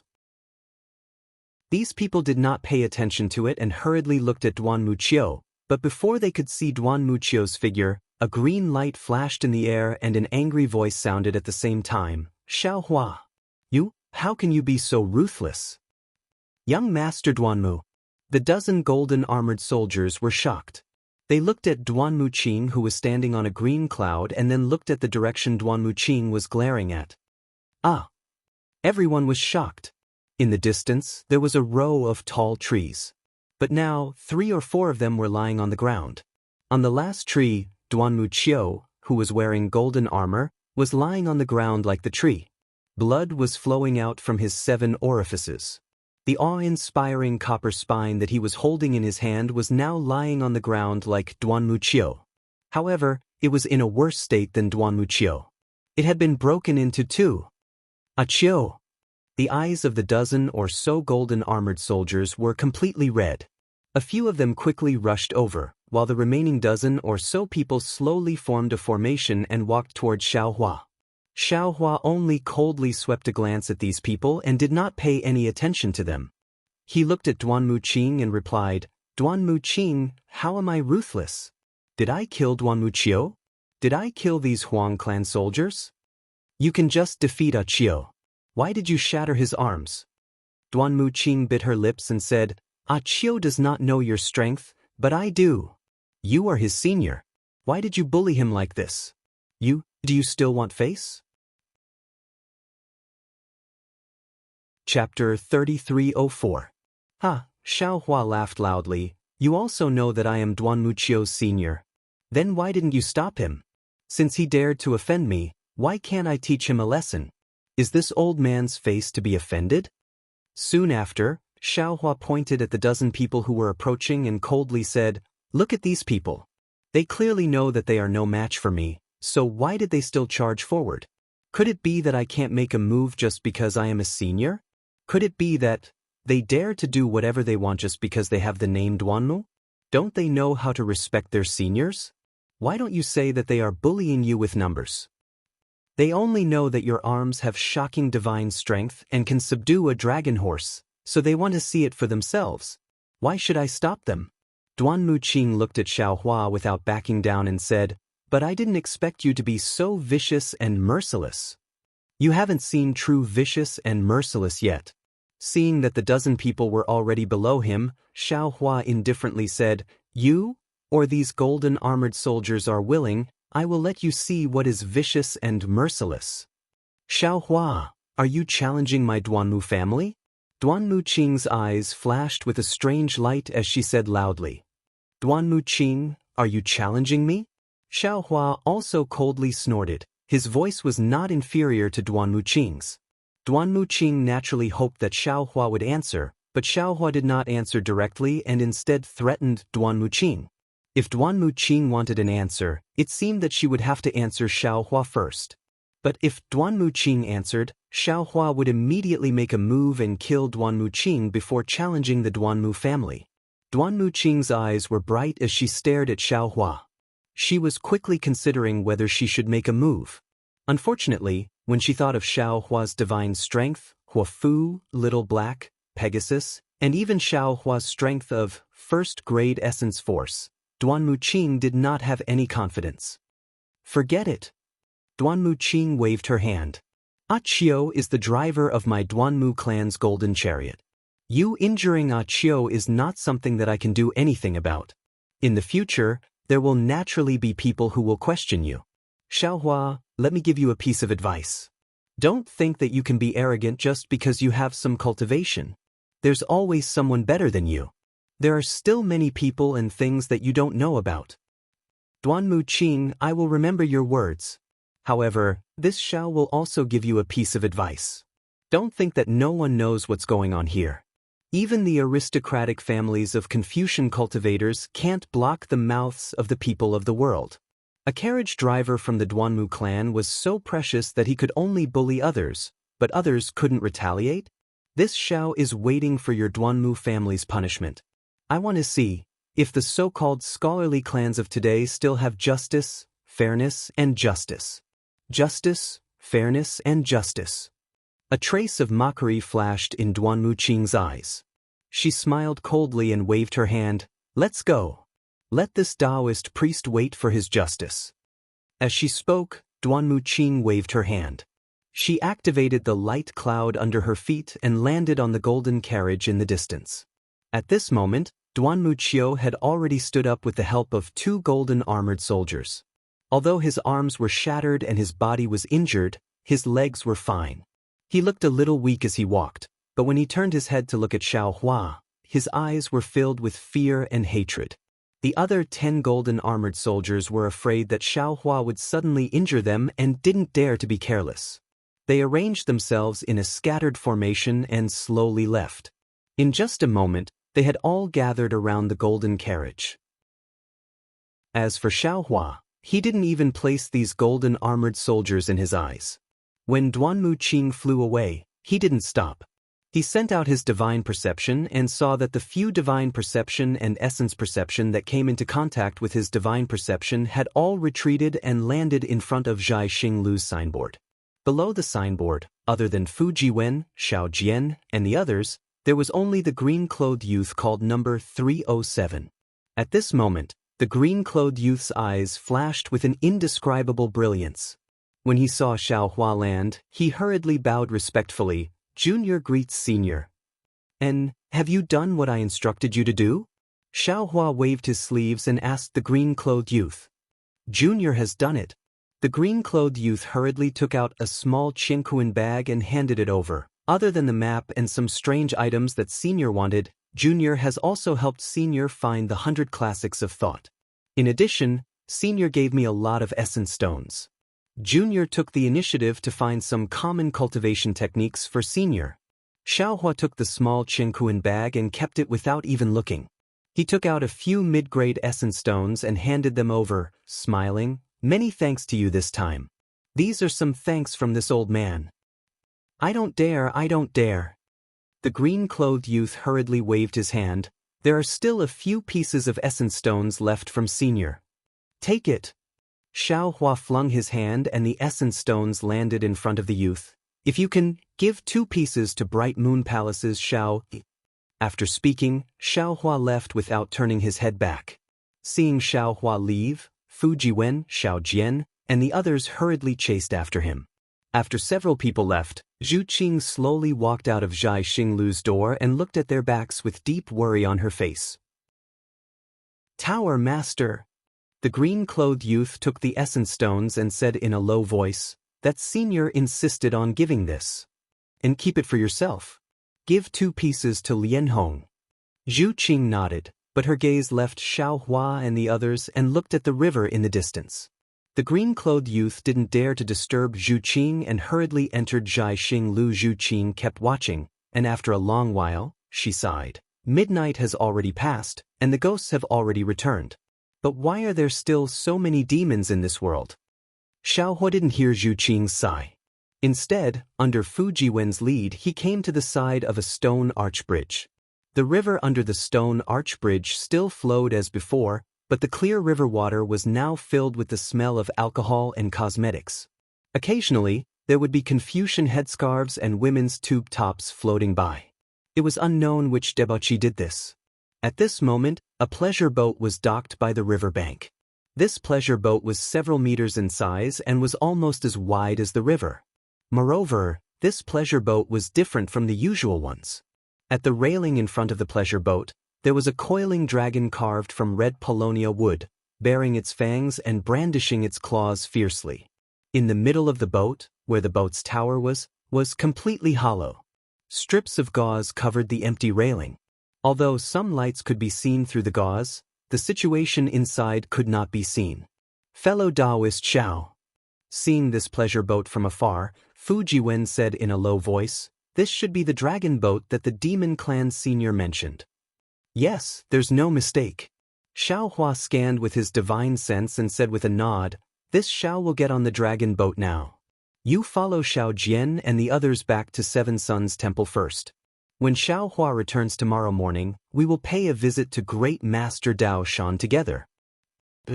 Fu Jiwen replied and turned to look at Xiao Jian. Ever since Xiao Jian came out from Star Picking Tower, other than being anxious, he was only depressed. Other than being silent, there was only silence. Xiao Huan naturally knew that Xiao Jian didn't get anything from the auction and was worried about when he would recover his cultivation. However, he didn't say anything and turned to walk towards the dragon boat. "Senior, be careful." Lu Yi looked at Xiao Hua's back and couldn't help but shout. "Yes, I know. You all should go back and rest early." Xiao Hua turned his head and smiled. He waved his hand and said, "This Xiao will return tomorrow morning." When he walked to the front of the pleasure boat, 2 strands of divine sense and 2 strands of divine sense swept over him. Xiao Hua raised his voice and said, "Since you want to watch the show, why don't you go closer? Watching from afar. I'm afraid it's not satisfying enough." Hee, fellow immortal Xiao is really awe-inspiring. Just as Xiao Hua's voice fell, a charming voice rang out. Then, the exceptionally beautiful Princess Bai Hua walked out from the veil of the pleasure boat and looked at Xiao Hua with a faint smile. "Moonlight beauty, it's all the moon's fault." The beauty was unexpectedly so smooth. "Princess Bai Hua?" Xiao Hua saw Princess Bai Hua appear and was clearly startled. He just thought that the divine sense belonged to Murong Tsung. Princess Bai Hua's smile froze and stayed at the corner of her mouth. Instantly, the moonlight shining on Princess Bai Hua's body cooled down. Could it be that fellow immortal Xiao doesn't want this servant to appear again? Could it be that fellow immortal Xiao thinks that someone else is here to help you? No. The soft-hearted Xiao Huan naturally wouldn't let the beauty have a hidden grudge. He hurriedly smiled and said, "This Xiao is only a commoner in the mountains. I thought that a royal family like the princess would definitely have thousands of brave guards. You only came to Star Picking Tower to have a look. Since you got the Scarlet Flame War Chariot, why don't you hurry back home happily? How could you stay in Bronze Pillar Country for long?" Therefore, when this Xiao saw the princess, he couldn't help but exclaim, "How could there be a second person as beautiful as the princess in this world?" "Gidge!" Princess Bai Hua laughed. It was very sweet and even clearer than the flowing water under the pleasure boat. Fellow Taoist Zhao's mouth seems to be more powerful than his fists and feet. In the future, I don't know how many women will be deceived by fellow Taoist Xiao. This servant needs to consider whether my Jianghu country should issue a decree to prohibit fellow Taoist Xiao from entering and leaving Jianghu country. Ayaya, how can that be? Xiao Hua said happily and smoothly said, "This Xiao still wants to go to Jianghu country one day to congratulate Princess Bai Hua on ascending to the throne of the country. This decree of yours has really cut off this Xiao's thoughts. In the future, if I can't see a heavenly beauty like the princess again, wouldn't I be depressed to death?" Jejejij. Princess Bai Hua's laughter became louder and louder. She seemed to enjoy Xiao Hua's undisguised flattery. "Xiao Hua, if you want to go, then hurry up and get on the boat. In a moment, this boat will set sail." Old Monster Zhifeng's voice sounded, not knowing whether to laugh or cry. "If you continue to tease that little girl under the boat, even if you want to go, you won't be able to go." AI, after seeing Princess Bai Hua, how could this Xiao still want to go to any other place? Xiao Hua sighed and flew up. "I only wish to stand by this river for 100 days and 1,000 days. I also won't feel tired." Chapter 3305. Really? Princess Bai Hua's face blushed, even her jade-like neck turned red. Princess Bai Hua slightly lowered her head, her cloud-like black hair fluttered in the wind, and her white chin rested on her palace dress. "Of course I'm lying to you. How many words of truth can these Taoist priests speak? If they don't have glib tongues, how can they fill their stomachs?" A cold voice came from the veil of the pleasure boat. "If you don't believe me, I'll catch a few Taoist priests on the streets of Bronze Pillar Country tomorrow for you to see."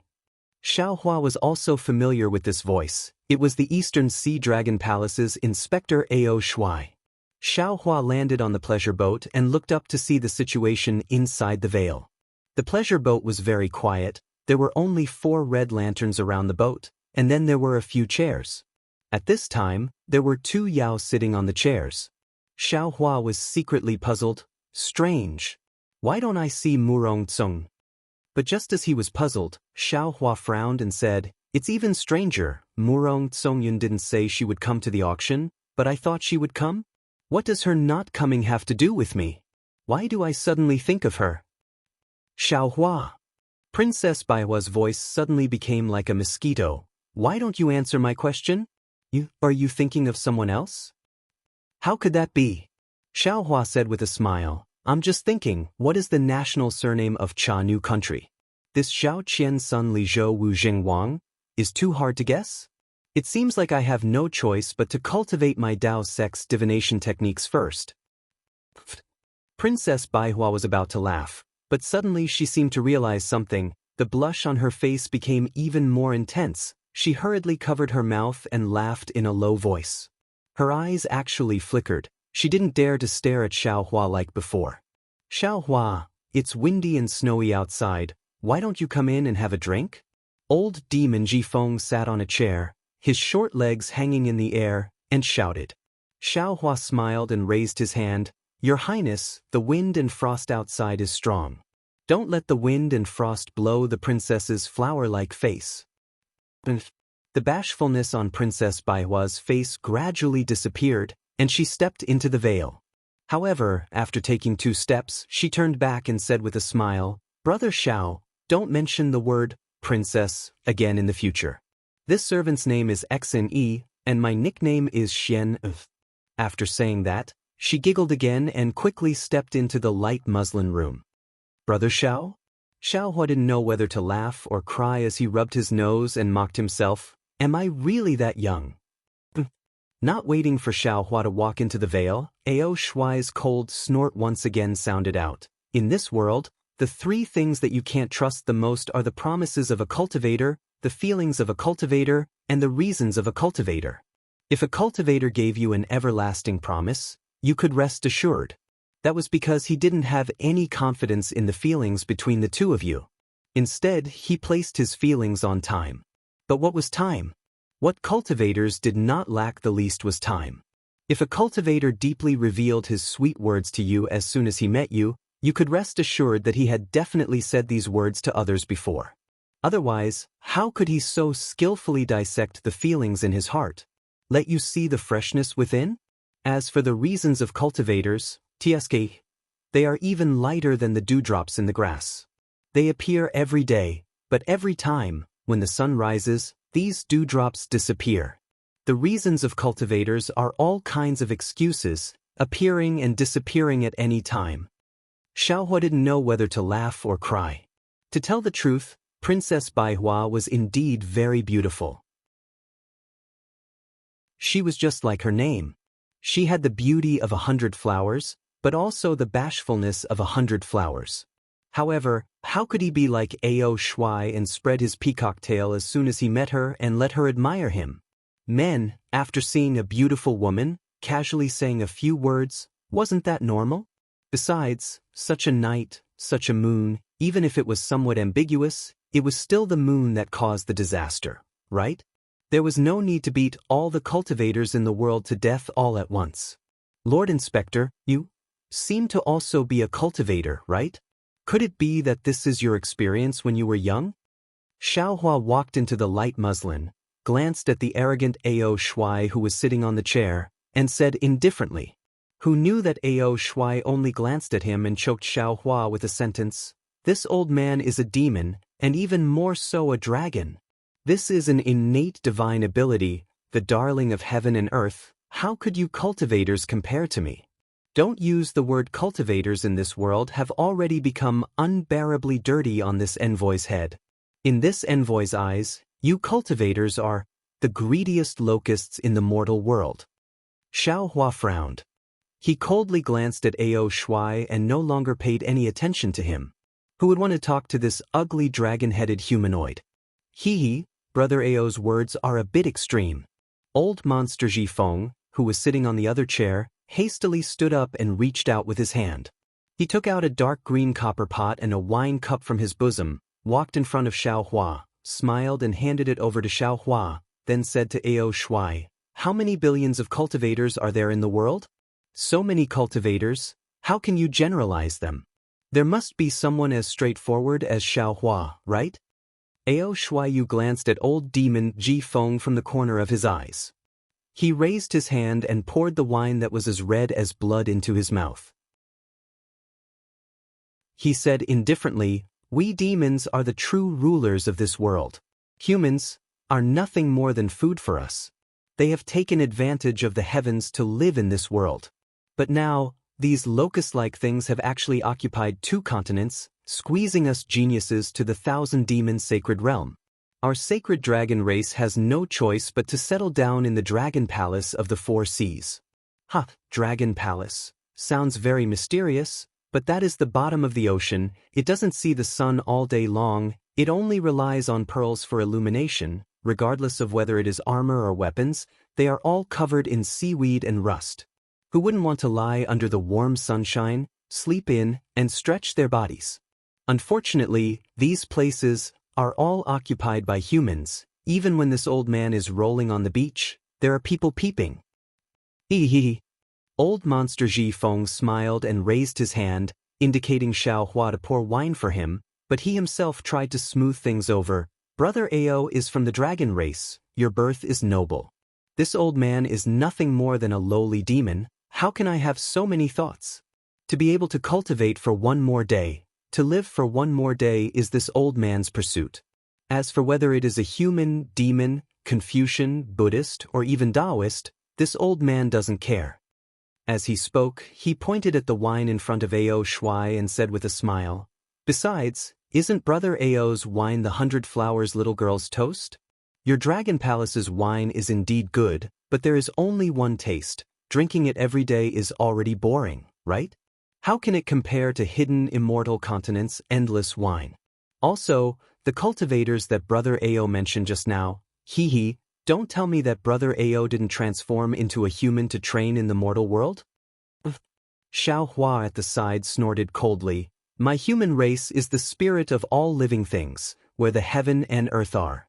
No matter if it is intelligence or cultivation, we are the best. When cultivating, we can advance 1,000 miles in a day. How can demons compare? The best medium for cultivation in the world was none other than human beings. Everything in the world would eventually transform into the Tao of human form. That was why there were so many flowers, birds, fishes, and insects in the world who tried their best and went through all kinds of trials and tribulations to finally attain the Tao and cultivate into a human form. However, there are so many twists and turns. Only when they reach the basic human form can they obtain the simplest conditions for cultivation. You are the Eastern Sea Patrol. Didn't you also go to the mortal world of my human race to train? Taste all the flavors of my human race? Sharpen my intellect?" Haha. Hearing Xiao Hua's words, Ao Shuai laughed until he swayed back and forth, those sharp dragon claws scratching in the air as if he heard the funniest thing in the world. Seeing Ao Shuai laughing at him like this, Xiao Hua didn't say much. He raised the wine pot and sniffed it, then placed it on the table in front of him. Although the spiritual wine was good, Xiao Hua didn't like it. Now, in front of Ao Shuai and old demon Ji Feng, he couldn't drink too much. While Ao Shuai was laughing, the dragon-shaped pleasure boat began to move. The sound of a flute resounded from the bow of the boat. It was Princess Baihua, who had entered the vale a step earlier. She didn't linger around old monster Ji Feng and Ao Shuai for long. She walked to the bow of the boat and actually began to play the flute. The clear water is long, the flute sounds are faint, the moonlight entices, the thoughts are sorrowful, the boat swims. The pleasure boat passed through the arched bridge, turned a corner, and entered another river. This river was clearly much wider than before, and there were fewer pleasure boats. Ao Shuai's laughter gradually died down amidst the flute sounds. His mocking gaze looked at Princess Hundred Flowers' back, then landed on the messy water. After a while, he drank a cup of wine and said, "Sigh, I have to say, although humans are cunning and selfish, they are also smart. Not to mention cultivation, even the Tao of zither, go, calligraphy, and painting is not something we demons can compare to. It's definitely not a coincidence that this world is filled with humans." That's right. Old demon Ji Feng took the opportunity to laugh. Our 1,000 demons' sacred realm's Archean Ridge is filled with the sound of wind all day long. It's either lion's roar or wolf's howl. How can there be such beautiful music? If we don't enter the hidden immortal continent and don't take human form, how can we know? What a pity! How could an ignorant person like you know what we are thinking? They actually think that they are the spirits of all living things, and that everything in this world has to follow them. Not to mention that flowers, birds, insects, and fish can't be lumped together. Even if they are considered the same species, they can't be considered demons. Taking a step back, even if they can take human form and look like humans, how can they cultivate like humans? Taking human form is just for a better survival. If this world is filled with cockroaches, they will definitely turn into cockroaches. Ao Shuai sighed and said without looking at Xiao Hua, humans being the spirits of all living things is just laughable arrogance. Humans being the leader of all living things is even more lamentable self-deception. Xiao Hua laughed and looked up. Ao Shuai, let me ask you, why did you take human form? Why did you come to the hidden immortal continent to train? Chapter 3306. Xiao Hua, didn't this old man say it just now?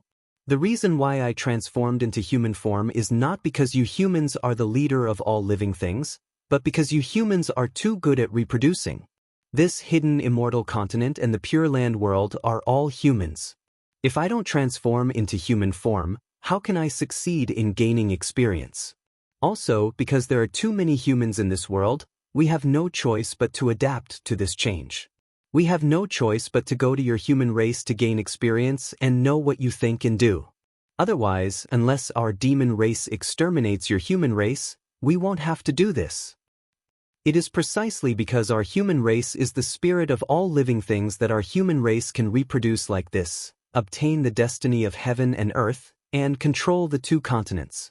Xiao Hua himself is a human, so he naturally has to speak for the human race. Since he has nothing to do now, he might as well debate with Ao Shuai. Otherwise, our human race would have been exterminated long ago. Xiao Hua, weren't you talking about the theory of transformation just now? What kind of flowers, birds, insects, and fish need to transform to cultivate?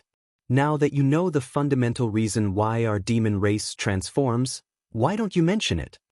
Ao Shuai sneered and retorted. That's true. Xiao Hua frowned slightly. He used to think that this was correct, but after listening to Ao Shuai's words, his intuition told him that Ao Shuai's words were not wrong. Now that he thought about it again, Xiao Hua used to think that flowers, birds, insects, and fish transforms into human form by using the human body's meridians to cultivate. But now, the hidden immortal continent and the Pure Land world's Confucian cultivators and Buddhist sects don't use meridians, so the flowers, birds, insects, and fish transforms into human form without using meridians. Since they don't use the human body to cultivate, then, the human being is the spirit of all living things is somewhat unreliable. Just as Ao Shuai said, this sentence is a gimmick used by the human race to show off.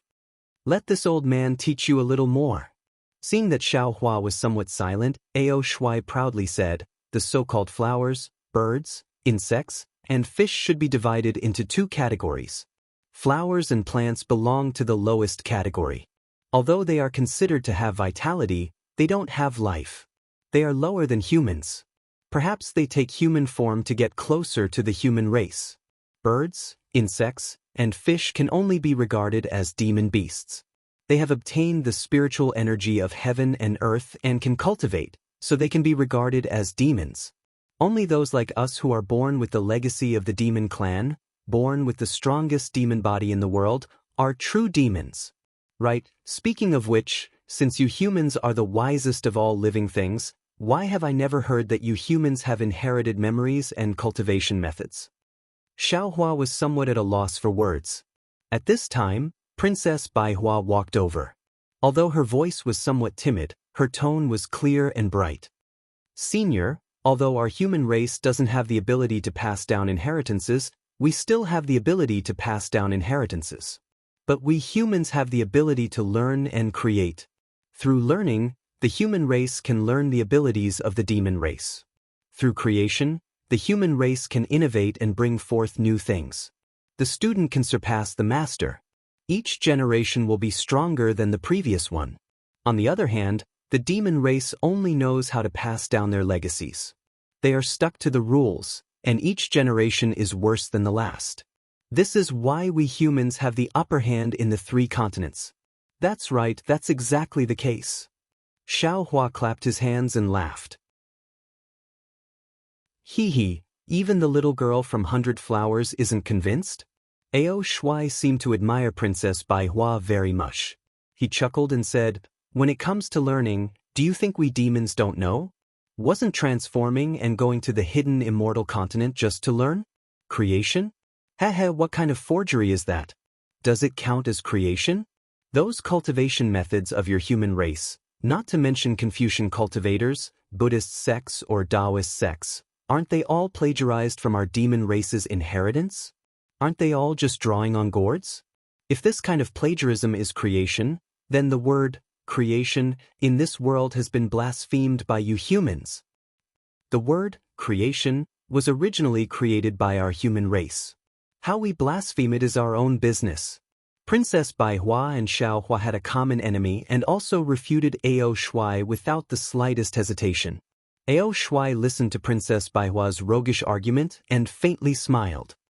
"Since creation is a characteristic of your human race, then why don't you create something that doesn't exist in this world? Since you think that the human race is the wisest of all living things, then why do many origin formations, many Buddhist seals, especially in Taoist sects, many spells have traces of my demon race? If it's not a dragon form, then it's a phoenix form. Is it because any of the demon race's incarnations are more powerful than the human race?" Boom! Ao Shuai's words struck Xiaohua like a bolt of lightning. Xiaohua was immediately dumbstruck. "That's right, let's not talk about the demonic form of this magic art.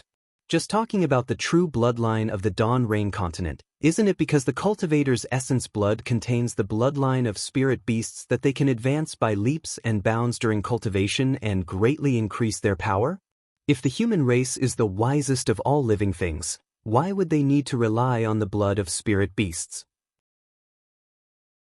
Princess Baihua has been paying attention to Xiaohua's expression.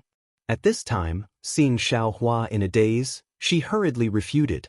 "Senior, nowadays, whether it's Taoist sects, Confucian cultivators or Buddhist sects, our human race has thousands of cultivation methods, each of which has its own advantages. Although some cultivation methods have the demon form of the demon race, many of them don't. Most of the cultivation methods of Confucian cultivators don't have it, right? The cultivation methods of Buddhist sects are mainly about Buddha. There's almost no demon form. Moreover, the so-called 3,000 great Taoists, hundreds of schools, and 3,000 great worlds are the end of our human race's cultivation. Senior, don't tell this junior that you don't know about Confucian cultivators' ascension and Buddhist sects' heavenly gates guidance. This is different from your demon race's shattering of the void. This old man naturally knows about this." Ao Shuai smiled somewhat triumphantly. "Since your human race's ascension and heavenly gates guidance are on par with my demon race's shattering of the void, what qualifications do you humans have to say that you're the wisest of all living things?" This. Princess Baihua was also at a loss for words. She glanced at Xiaohua, who seemed to have lost his soul, and hurriedly took out a cup that looked like a flower bud from her small cosmos bag and handed it to Xiaohua. "Brother Xiao, this is my Cha New country's new tea, please taste it." And Xiaohua took it and only put it to his mouth but didn't drink it. His brows were still wrinkled as he looked at the blue waves beside the boat, as if he was still thinking about what Ao Shuai said just now. Princess Baihua waved her hand and a dark green flute appeared in her hand. She immediately put it to her lips and blew it a few times. The sound wasn't loud, but it made Xiaohua feel as if he had just woken up from a dream. Seeing that Xiaohua was somewhat sober, Princess Baihua hurriedly said, "Brother Xiao, whether humans are the wisest of all living things or whether demons are the wisest of all living things, they all have their own reasons. If you want to search for the origin, I'm afraid you have to go straight to the ancient times? Or even back to the ancient times. Although we are human cultivators, if you want to search for the answer in the human world, it's impossible. The saying, 'People in this mountain, deep in the clouds,' Not knowing where to go is exactly like this. Brother Xiao, you don't have to think too much at this time. If you want to know the details, first cultivate your Taoist cultivation method to the extreme. It won't be too late to search for it after you ascend. That's right. Xiaohua was really enlightened. This matter was related to the ancient times. What was the use of thinking too much about it? Xiaohua smiled at Princess Baihua, then glared at Ao Shuai. He knew that this guy had bad intentions and wanted to destroy his Dao heart. Fortunately, his Dao heart wasn't damaged at all under Princess Baihua's protection. Ao Shuai saw that Xiaohua had woken up and sighed in his heart. He raised the wine cup in his hand and drank it in one gulp. Xiaohua wanted to say something, but old eccentric Xi Feng, who had been silent all this time, reminded him, "Everyone, be careful. We're about to enter the auction, oh?" Xiaohua frowned and looked out of the boat in confusion. They were just about to enter the auction. What was there to be careful about? Could it be that there was something strange about the auction? As for Ao Shuai's words, they were like a small thorn that deeply pierced into Xiaohua's heart. Princess Baihua's words might be reasonable and represent the thoughts of all humans, but they were, after all, true humans. They could only think from the perspective of humans. However, Xiaohua was now somewhat different from a pure human. Whether it was the Taoist, Confucian, and Buddhist cultivation methods, the tempering of dragon veins, phoenix body, and divine bones, or even the cultivation of demon blood, they all gave him more opportunities to come into contact with things that humans didn't know about. They gave him the fate to come into contact with things that ordinary people couldn't understand. Although Ao Shuai's words were a bit extreme, if one really thought about it, they were somewhat reasonable. Under the gaze of Xiaohua and the others, the pleasure boat quietly floated forward, as if it was being supported by a hand. And in front of the pleasure boat, there was an arch bridge. This arch bridge was very desolate. There were no lights, and there were no signs of infatuated men and women being together forever. Just as the dragon heads in front of the boat touched the arch bridge, an indescribable fluctuation was emitted from the balls in the mouths of the two dragon heads. Wang Wang. It seemed like dozens of wasps were flapping their wings at the same time. A slight buzzing sound was actually emitted from under the bridge. Then in the bridge, the pitch-black space warped like ripples. This warping seemed to be able to spread, and in a moment, the entire bridge was filled with this kind of warping.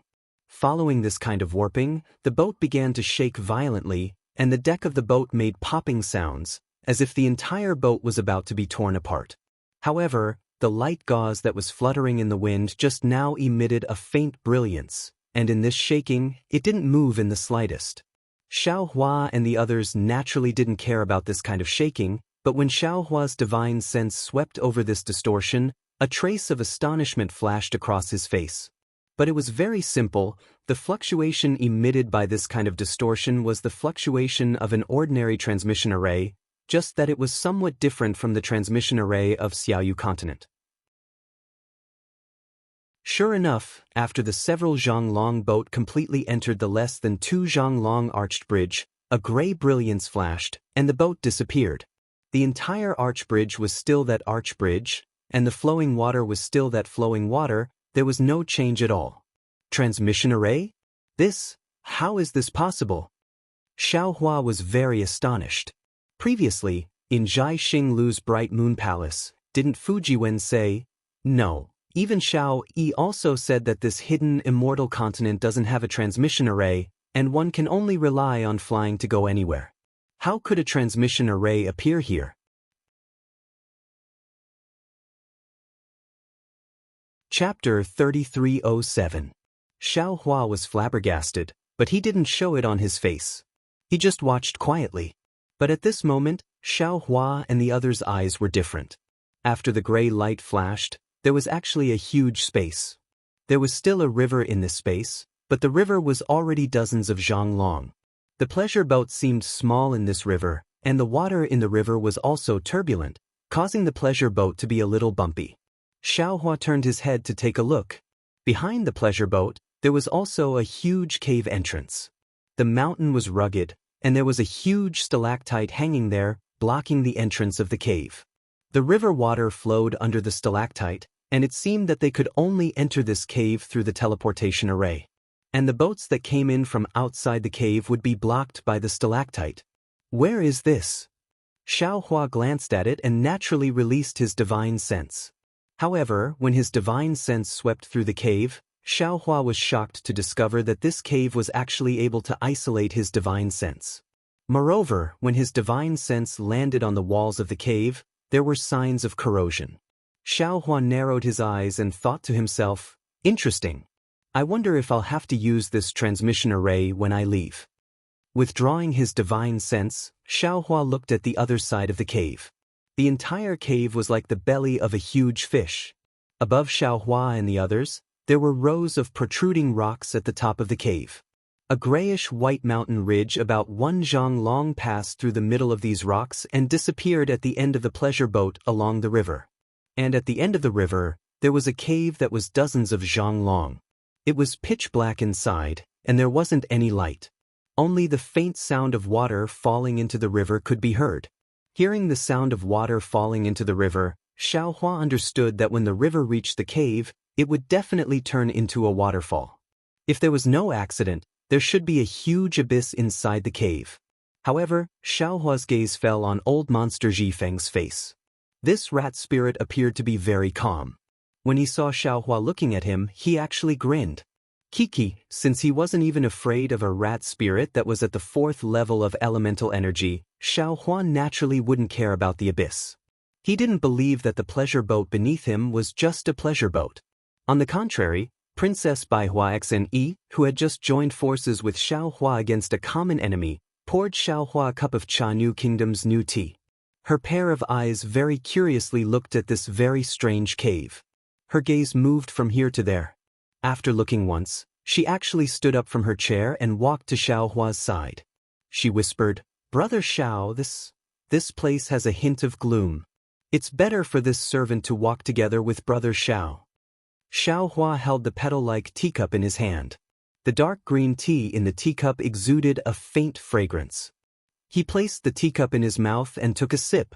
A pure world spirit qi penetrated into his internal organs from the tea, giving him a very comfortable feeling.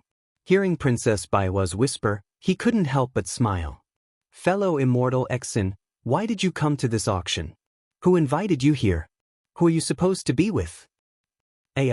This servant only wanted to see the excitement. Who knew that the auction would be like this? Princess Baihua spoke halfway and stole a glance at Ao Shuai, who was talking to old monster Zhifeng. She stopped and said faintly, "Fellow Immortal, I don't know if you've seen the heirs of the Copper Pillar country's royal family. If fellow Immortal knows them, then you must know how lonely we are. Although this servant is above tens of thousands of people in the Jianghu kingdom, but this servant's body has countless shackles. These shackles seem invisible, but they're always present in every corner. Not to mention the various rules and regulations in the royal palace, just the scheming between people makes this servant sick to death. This time, this servant came to the Copper Pillar country to discuss cooperation with the Copper Pillar country's crown prince. But this servant didn't expect to encounter Zhai Xinglu's auction. What's more, this servant also obtained the Scarlet Flame War Chariot from that auction. Previously, this servant clearly stated that the value of this Scarlet Flame War Chariot to this servant is far greater than the amount of elemental stones this servant paid. This Scarlet Flame War Chariot is this servant's opportunity to control the Jianghu kingdom. Brother Xiao, don't forget. This servant still owes you a favor. My Jianghu kingdom has many lost cultivation methods and secret techniques from the Taoist sections. I'm afraid this will be extremely useful to you. You must protect this servant well, otherwise, this servant's favor will fly away." As if afraid that Xiaohua would dare to let her go, Princess Baihua hurriedly mentions what she said at the auction. Then she continues, "This servant is very happy to have obtained the war chariot." During the day, the discussion with the Copper Pillar country's crown prince was also very harmonious. According to the plan, tomorrow, it should be early this morning, this servant will bring the war chariot back to the Jianghu kingdom. Thinking about the birdcage-like royal palace in the kingdom, this servant's heart is tangled. I really don't want to go back so early. Just now at the auction, didn't Senior Jifeng say something to the Eastern Sea Patrol? Thus, this servant took advantage of the time when you guys were bidding for the heavenly horse to sneak into Senior Ao Shuai's room to inquire. After this servant offered more than 10 jars of my Jianghu Kingdom's new wine, Senior Ao Shuai finally relented and agreed to bring this servant to watch the fun. AI, since it was Ao Shuai who brought you here, you should be with him. Xiaohua sighs and touches his nose. He bitterly smiles and says, "This Xiao's cultivation is shallow. When I come here, I can't even take care of myself. How can I protect you? You are the future ruler of the Jianghu Kingdom. If something happens to you, this Xiao can't afford to take responsibility." Brother Xiao. Princess Baihua pouts her small mouth, showing that delicate and pitiful appearance. Just now, we fought together with Senior Ao. You see, don't forget that we are all humans. He and Senior Jifeng are both demons. If this servant doesn't follow you, who else can I follow? But it doesn't matter, Brother Xiao, you can rest assured. With this servant here, I will definitely protect you and won't let you lose a single hair. Who told us to be humans? Don't you think so? This. Looking at Princess Baihua's somewhat sly eyes, Xiaohua is speechless. Just now, he said that he couldn't protect her, but she actually turned around to protect him. What can Xiaohua say? Brother Xiao. Princess Baihua drags her voice again. It's just a auction, what danger can there be? This servant only feels that this place is gloomy. Moreover, when we were about to board the pleasure boat, Senior Ao of the demon race already said that he was also invited here. He doesn't know the depth of this auction, so he can't guarantee this servant's safety. This servant is relying on you. Being unreasonably entangled by Princess Baihua like this, Xiaohua is also helpless. Regardless of whether this auction is dangerous or not, what Princess Baihua said is right. He and Princess Baihua are both humans. In this place, they can only support each other and have no other choice. AI, the eyes of others blind, the mouth of others is soft. Xiaohua sighs helplessly. Just now, the distance between this Xiao and you was too close. Now, this Xiao wants to taste your new tea. How can this Xiao dare not agree? Hee. Princess Baihua is not surprised that Xiaohua will agree. She says with a smile, this servant knows that Brother Zhao's mouth is hard and his heart is soft. At this point, Princess Baihua's eyes turn and says, it seems that Brother Zhao's mouth is even softer than his heart, right? Xiaohua's face instantly becomes a bit hot. He knows that Princess Baihua is alluding to the words he said before boarding the pleasure boat. However, before Xiaohua can think of a way to answer, the entire pleasure boat makes a strange sound like a horse stepping on a blue stone. Xiaohua hurriedly looks up. In this short period of time, the pleasure boat has already arrived in front of another cave. From the cave, a sound similar to that of a cow mooing can be heard. It seems that there is another world inside. At this time, under the pleasure boat, the water seems to be boiling and bubbles appear. These bubbles rush up to the pleasure boat and cause it to shake. Xiaohua's heart is moved, and he looks at old monster Jifeng. Contrary to Xiaohua's expectations, old monster Jifeng's rat eyes also flash with a trace of doubt. It seems that he is also astonished. Old monster Jifeng. Xiaohua hurriedly calls out, when can we reach the auction? Is it inside this cave? Old monster Jifeng bitterly smiles and waves his hand. Don't ask this old man. This old man only knows that after sitting on this dragon boat and passing through the arch bridge, we can reach the auction. And this dragon boat can at most seat 4 people. This old man does not know anything else. Just as he is speaking, an enormous suction force suddenly appears in front of the pleasure boat. Everyone's body slightly leans back, and the entire pleasure boat rushes into the cave faster than flying swords. Boom! Inside the dragon's head in front of the pleasure boat, a completely different fluctuation appeared. This fluctuation overflowed into the cave, emitting a violent rumbling sound. As this rumbling sound rang out, Xiaohua felt his eyes widen slightly. Soon after, a sound even louder than this rumbling sound rushed into his ears, as if 10,000 drums were beating at the same time. Deafening sounds are exactly what Xiaohua was thinking. Hiss. Amidst the countless rumbling sounds, Xiaohua releases his divine sense. After seeing it clearly, he gasps. The pleasure boat rushed into a huge abyss. Behind the pleasure boat, the river that was dozens of feet long rushed out of the cave like a snow-white dragon. It roared as it rushed towards the bottom of the abyss. When the water hit the rock walls, it made a loud noise. There are probably dozens of snow dragons like this in the abyss. These waterfalls all make the same loud noise. In the abyss, aside from this sound, there is only floating water. The pleasure boat rushes into the abyss and only pauses for a moment before falling into the abyss again. Xiaohua is shocked, but Princess Baihua's scream has already sounded. Unfortunately, Princess Baihua's scream is like an ant's in the abyss. Even Xiaohua, who is close by, can't hear it clearly. Not good. Xiaohua is shocked. He immediately activates the little bit of magic power in his body. Before he can use the flying talisman, the veils around the pleasure boat suddenly rise like wings. Waves of graceful music actually comes from these veils.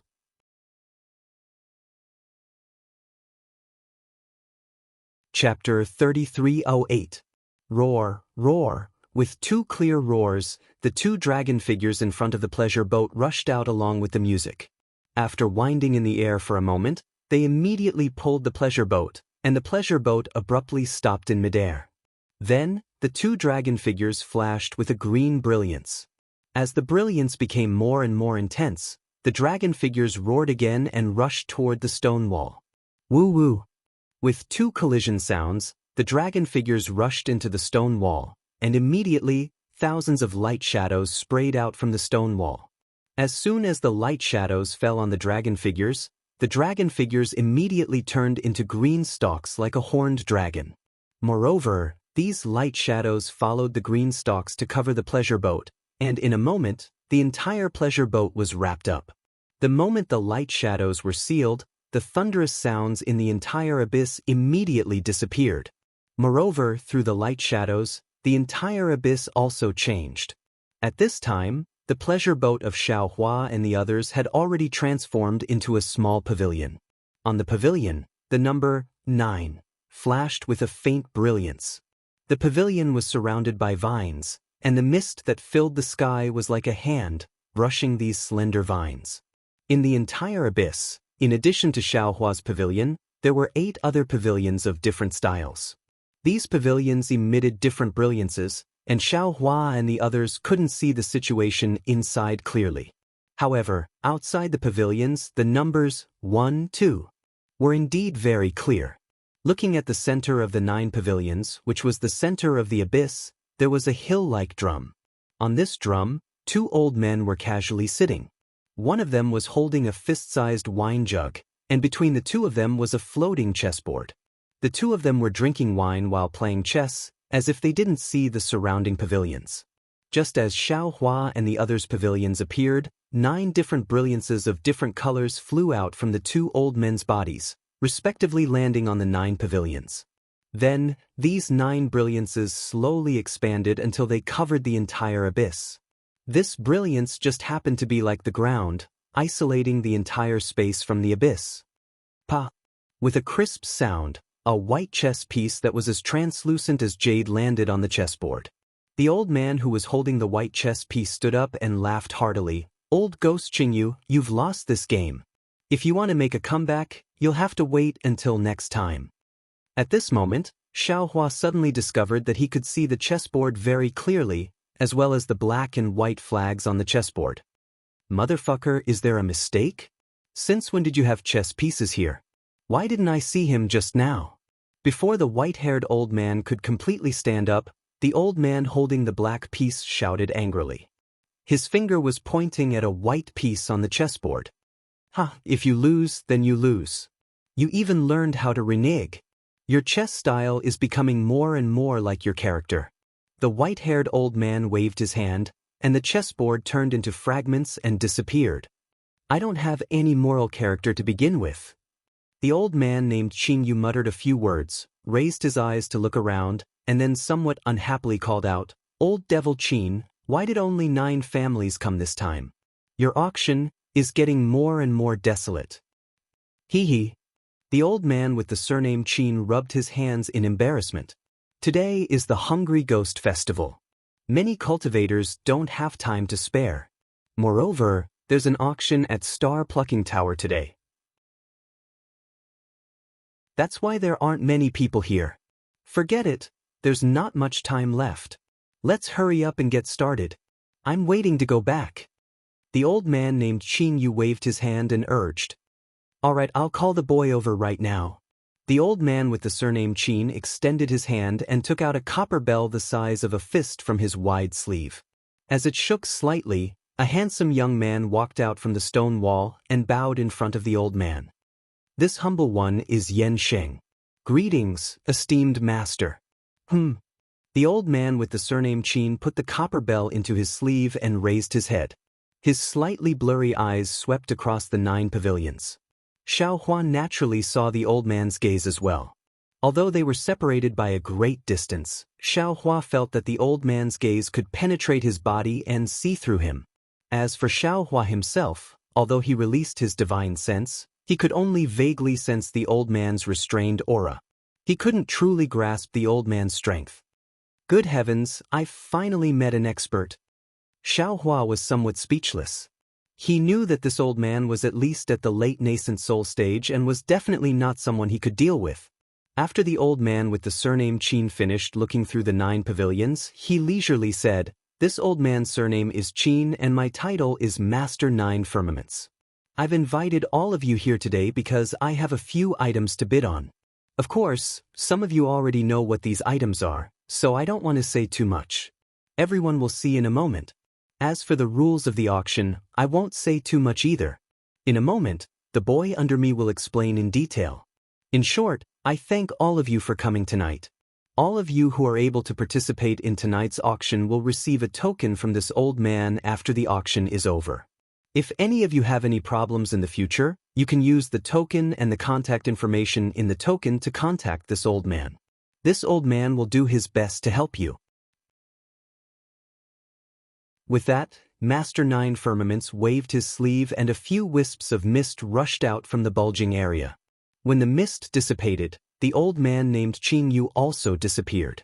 The youth named Yan Sheng hastily bowed and saluted, respectfully sending off Master. Once the old man disappeared, he stood up and saluted the crowd again. Seniors, this junior is called Yan Sheng. Today, I have been appointed by Master to serve seniors. Now, Junior will first explain the rules of the auction to seniors.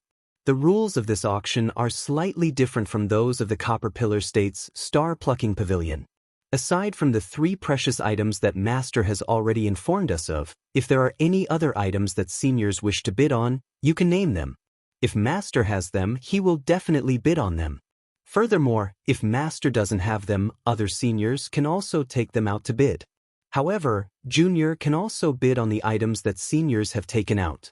Of course, if seniors have items that others won't bid on, you can take them out. Junior will definitely give seniors a satisfactory price.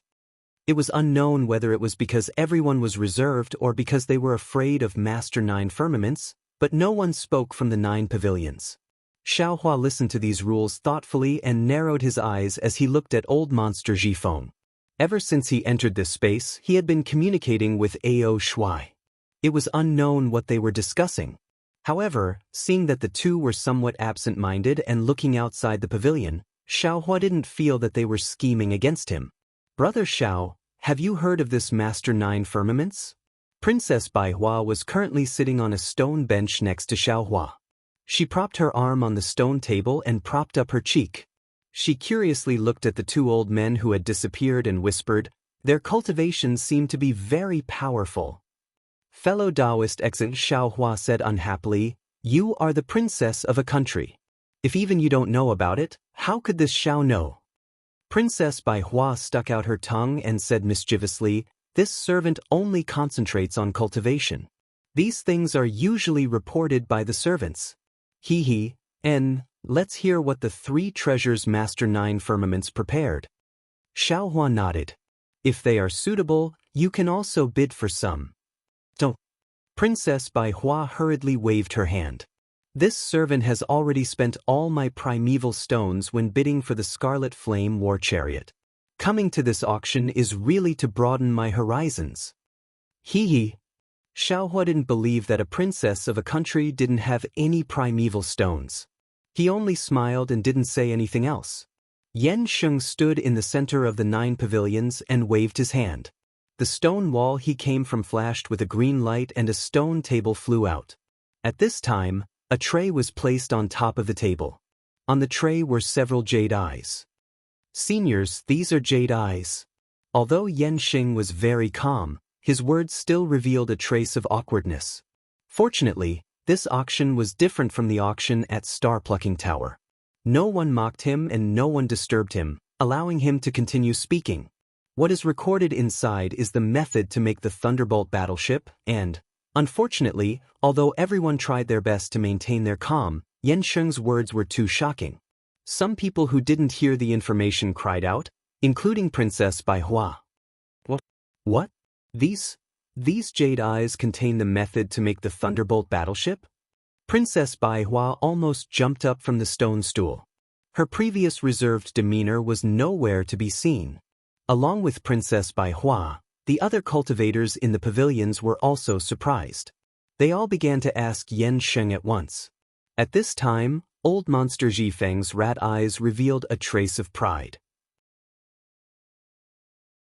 He smiled and said, "Little girl, this old man was right? You asked Inspector Ao to bring you here. You are really lucky. I just don't know if you have enough primeval stones in your Jianghu bag." Princess Baihua didn't seem to hear old monster Zhifeng's voice. She only looked at the jade eyes on the tray in the distance. Her eyes were filled with eagerness. The 2 hands she spoke of had already reached out and snatched the jade eyes. Moreover, she was still muttering, How is this possible? The Thunderbolt battleship is the national weapon of the previous Deqing Kingdom. Ever since the Deqing Kingdom was destroyed, the Thunderbolt battleship became extinct. It can't be found in the entire hidden Immortal continent. How could it appear here? Thunderbolt battleship? Xiaohua raised his eyebrows. Although he had never heard of the Thunderbolt battleship before, it seemed to be somewhat similar to his Thunder battleship. Thinking for a moment, Xiaohua smiled and said, "Immortal friend Exen, is this Thunderbolt battleship so famous?" "Brother Xiao, you don't know." Princess Baihua reluctantly withdrew her gaze from the jade eyes and sat down. She smiled and said, "This Thunderbolt battleship is more than just famous. It is extremely famous. It is the greatest weapon in the hidden Immortal continent. Every country wants to have it up."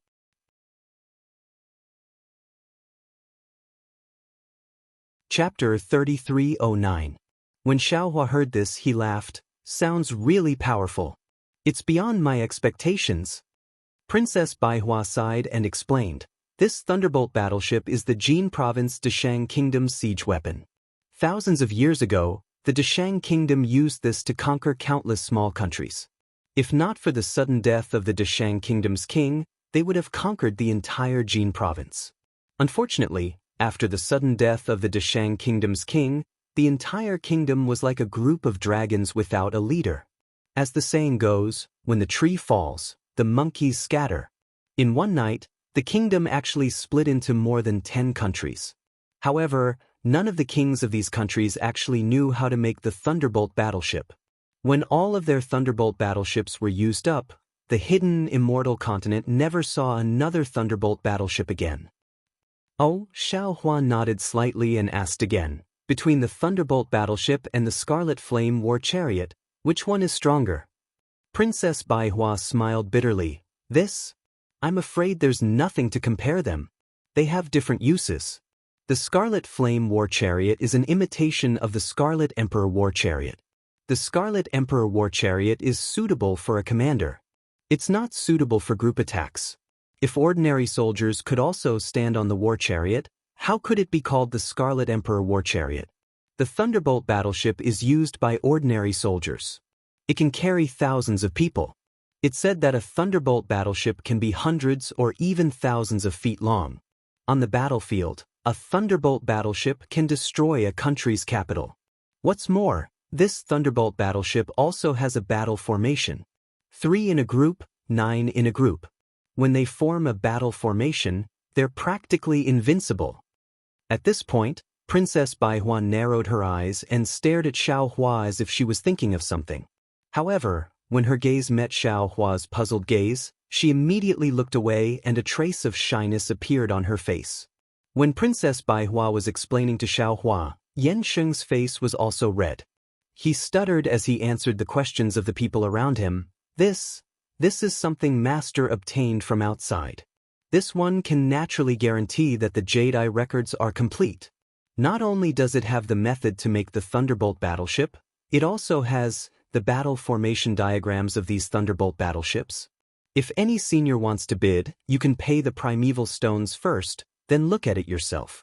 If you feel that there's a mistake, you can refund it. Yan Sheng, what's the starting bid? Once they heard that there was a battle formation inside the Jade Eyes, some people couldn't help but shout out. Yan Sheng bit his lips lightly and said loudly, "The esteemed Lord has already instructed that the 3 treasures we're offering won't be auctioned publicly. If any senior is interested in bidding, you can send a voice transmission to me. I'll sell the treasures to the senior who offers the highest price." How can that be? Who knows if you offered the highest price? What if no one bids? The voice almost blurted out. Unfortunately, after this voice, no one spoke in agreement. Even Yan Sheng's face turned slightly red and he did not reply. Xiao Hua watched from afar. Although he couldn't see clearly who was talking in the pavilion, Xiao Hua still felt like he was looking at a fool. Since Master Nine Firmaments had sent a young man with a low cultivation base to act as a judge, he naturally wanted to make the people participating in the auction feel at ease. Besides, why would Master Nine Firmaments need to do such a thing? Especially since he didn't need to open his mouth to bid. If he had any tricks up his sleeve, he wouldn't even need to bring the treasures to the auction. As for why no one would bid, Xiao Hua only needed to think for a moment to understand. Just like how old monster Ji Feng knew that there was something he needed at the auction, the other people at the auction must also know that the Thunderbolt battleship would appear. Moreover, they must have made preparations to bid for it. There was more than one such person. Only people like Xiao Hua and Princess Baihua, who had been invited at the last minute, would be so surprised. As expected, although this person's temperament was a bit impatient, he definitely wasn't a fool. After blurting out those words, he didn't say anything else. He clearly understood the reason. "Seniors, if you've finished your discussion, you can send a voice transmission to me," Yan Sheng very respectfully said to Xiao Hua's pavilion. He didn't turn to Xiao Hua. Seeing this, Xiao Hua knew that his previous guess was correct. This Yan Sheng knew that no one would bid for it. "Brother Xiao." Princess Baihua suddenly opened her mouth, a trace of excitement on her face.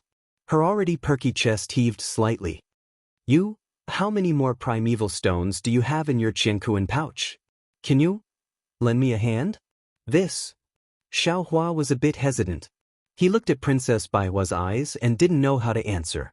Princess Baihua hurriedly said, "Just now, I've already explained the use of this Thunderbolt battleship to Brother Xiao. This thing has no meaning to ordinary cultivators, but to a country, it's definitely a sharp weapon for its rise. Since I was able to come here, it's my opportunity. It's also my Jianghu country's opportunity. I don't want to let it go. I'm willing to use the power of my country to bid for it."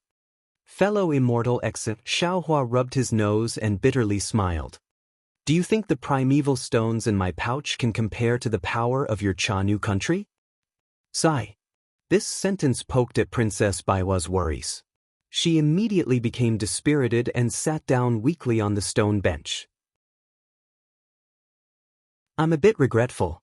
If I knew this would happen, I wouldn't have bid for the Scarlet Flame War Chariot." "Why don't you?" Xiao Hua originally wanted to remind Princess Baihua that she could ask old monster Ji Feng or Ao Shuai for help, but after looking at the two people who were whispering to each other, he knew that their goal wasn't the Thunderbolt battleship. The thing they wanted to bid for hadn't appeared yet. How could they take out primeval stones to give to others? "Forget it, fellow Immortal Exen. How many primeval stones do you think I have? You can bid as much as you want." Xiaohua thought for a moment and said, "You're the noble princess of Jianghu country. Our primeval stones can be used as a deposit first.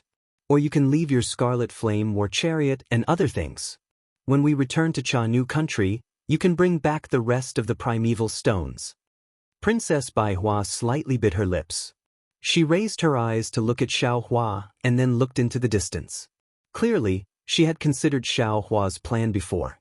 In just a moment, Princess Baihua stood up and transmitted a few words to Yan Xing. When Yan Xing heard the voice, he turned his head in astonishment. He seemed to be able to see through the brilliance of the pavilion. His gaze fell on Princess Baihua's face. Seeing the sweet smile on Princess Baihua's face, Yan Xing's face slightly reddened. He nodded at Princess Baihua and then looked at the other pavilions. "Hee, you're really beautiful," Xiaohua said with a smile. Just saying it made sense. If I were to say it, I'm afraid I would be immediately rejected, right? Hee, brother Xiao, are you jealous? Princess Baihua raised her eyebrows. Her watery eyes seemed to be able to speak. If that's the case, then I won't bid. Xiaohua hurriedly waved his hand. He knew that Princess Baihua was taking revenge on him for flirting with her before boarding the pleasure boat. He said, "I'm old and my appetite isn't good. I don't want to eat anything." "It's good that brother Xiao isn't angry," Princess Baihua said with a smile. "Actually, I didn't discuss anything with this little guy. I just reported the amount of primeval stones that my Jianghu country could pay for the Thunderbolt battleship." "What?" This time it was Xiaohua's turn to be shocked. "You don't have that many primeval stones on you. How would you dare to bid? If you won the bid and couldn't pay enough primeval stones, what would you do?" Princess Baihua wasn't nervous at all. She glanced at Yan Xing, who didn't turn around, and explained, "Earlier, this little guy already said clearly that the 3 treasures and primeval stones provided by the esteemed one would be handed over together after the auction. At that time, the other cultivators won't be here. Only I will be here. If he doesn't give the Thunderbolt battleship to me, who else can he give it to? Besides, I don't have that many primeval stones on me, but my Jianghu country does. They only need to send a disciple to follow me. Once we arrive at Jianghu country, they will immediately receive the primeval stones. Why wouldn't they be willing?" Xiaohua didn't expect Princess Baihua to be so bold. He shook his head with a bitter smile and said, "Both sides have already bid. Let's wait and see. I hope fellow Immortal Xen can get what she wants." "AI, not necessarily." Princess Baihua also smiled bitterly. "I think that those who can come here to bid for the Thunderbolt battleship must be the nobles of several countries. I may not be able to get what I want. This is the real reason why I dared to bid." Sure enough, after the time it takes to drink a cup of tea, Yan Xing raised his voice and said, "Seniors, this junior obtained the number of primeval stones bid by 4 seniors. Among them, the senior in pavilion number 3 bid the highest. The secret method to make the Thunderbolt battleship will be obtained by number 3. As he spoke, the stone table that was floating in midair suddenly rotated and flew towards one of the pavilions. After it abruptly entered the pavilion, Yan Xing smiled and said, "Elder, please check the authenticity of this item. If you feel that the jade eye is a fake, please return it to this younger generation. If you think the jade eye is the real deal, please leave behind the primeval stones that senior just bid for before you leave." A faint voice came from the pavilion. Although it was very soft, it was filled with majesty. There was an unquestionable feeling. Whoosh! When Princess Baihua heard this sound, her face immediately turned pale as if there was no blood in it. Her eyes stared at the stone table that flew into the pavilion. After the stone table flew into the pavilion, it flew out again. Only after the time it takes to drink a cup of tea did color return to her snow-white face. Xiaohua was also very curious. He didn't know who bid more than Princess Baihua, so he also looked at the pavilion and didn't notice Princess Baihua's abnormality. "All right, seniors, the Thunderbolt battleship has been bid." Yan Xing didn't miss the opportunity to raise his voice. "Next, the seniors in pavilion number 1 can exercise their right to bid. If there are any treasures or things you need, you can ask for them. If junior can help senior, I will definitely help Senior.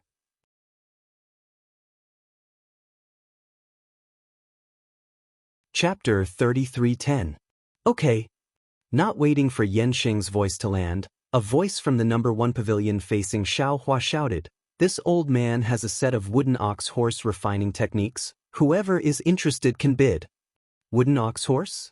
Xiaohua slightly frowned, looking at old monster Ji Feng and Ao Shuai who had already stopped whispering. He asked Princess Bai Hua in a somewhat puzzled voice, "Immortal Exen, this wooden ox horse, what is it?" Actually, Xiaohua didn't want to ask too much, but he was afraid of missing out on something good.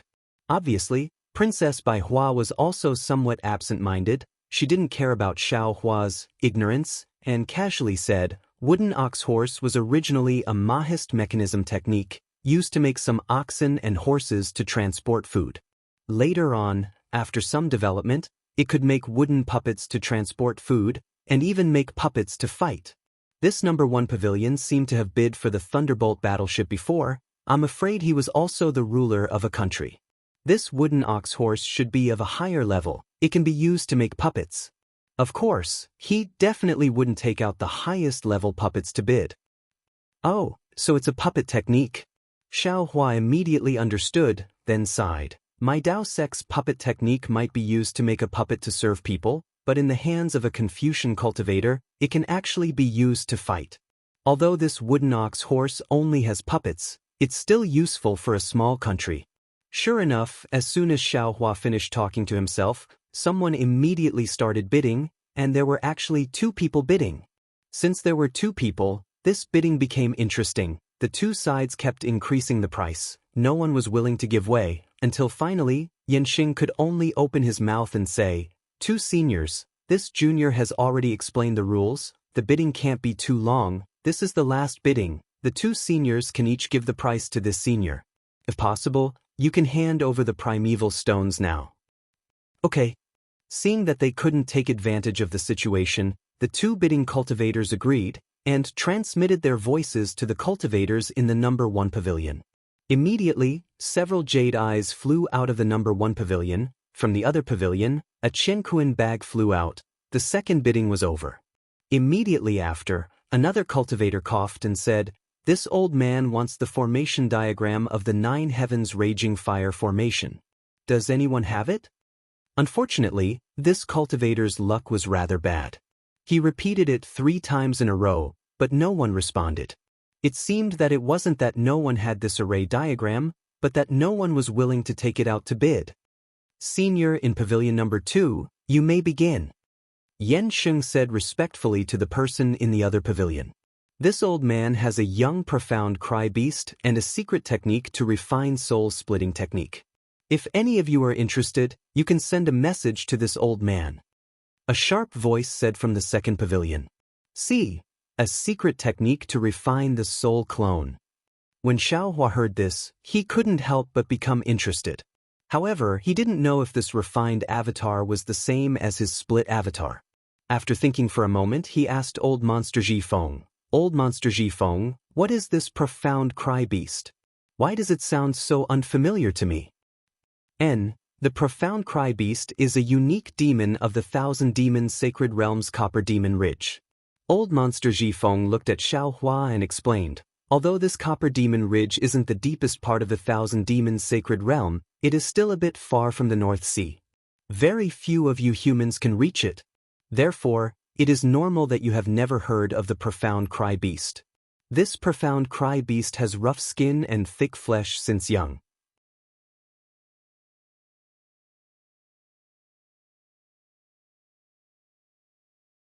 Looking at the similarly stunned Princess Bai Hua, he blurted out, Is this still an auction? How can it take the life of the buyer?" Unfortunately, Xiaohua still underestimated the moral integrity of many people. Yensheng didn't even need Master 9 Firmaments to open his mouth and said very familiarly, "Who is the enemy that Senior wants to kill?" Senior needs to clearly explain this person's origin so that Junior can quote a price based on this information. "This person's information is here." Saying this, a jade eye flew out from the pavilion and landed on the stone table. "Senior, please wait a moment." After Junior finishes looking at it, there will naturally be someone who will trade with Senior. Yansheng said respectfully after seeing the stone table once again disappear into the stone wall. Seeing this scene, Xiaohua's heart suddenly turned cold. The little bit of hope that he had placed on Master Nine Firmaments immediately disappeared. Following that, he became vigilant towards old monster Jifeng. This place was indeed as dangerous as Zhu Qing said. Since lives could be traded here, how could Master Nine Firmaments protect his own safety? Of course, Xiaohua also believed that Master Nine Firmaments would maintain the reputation of this auction, but what if old monster Jifeng paid a certain price?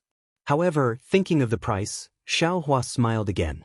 He really wasn't afraid of old monster Jifeng paying a price to ask Master Nine Firmaments to help. Does Senior of the third pavilion have anything else? If not, Junior will bid for the second treasure this time. Yansheng waited for a moment and didn't see anyone speak, so he reminded. I have something here that I obtained by chance. I don't know what it is. Previously, I brought it to the auction, but no one offered a price. Today, I brought it here to ask Master Nine Firmaments to appraise and see what it is. A similarly dignified voice sounded. If it is a treasure, would Master be interested?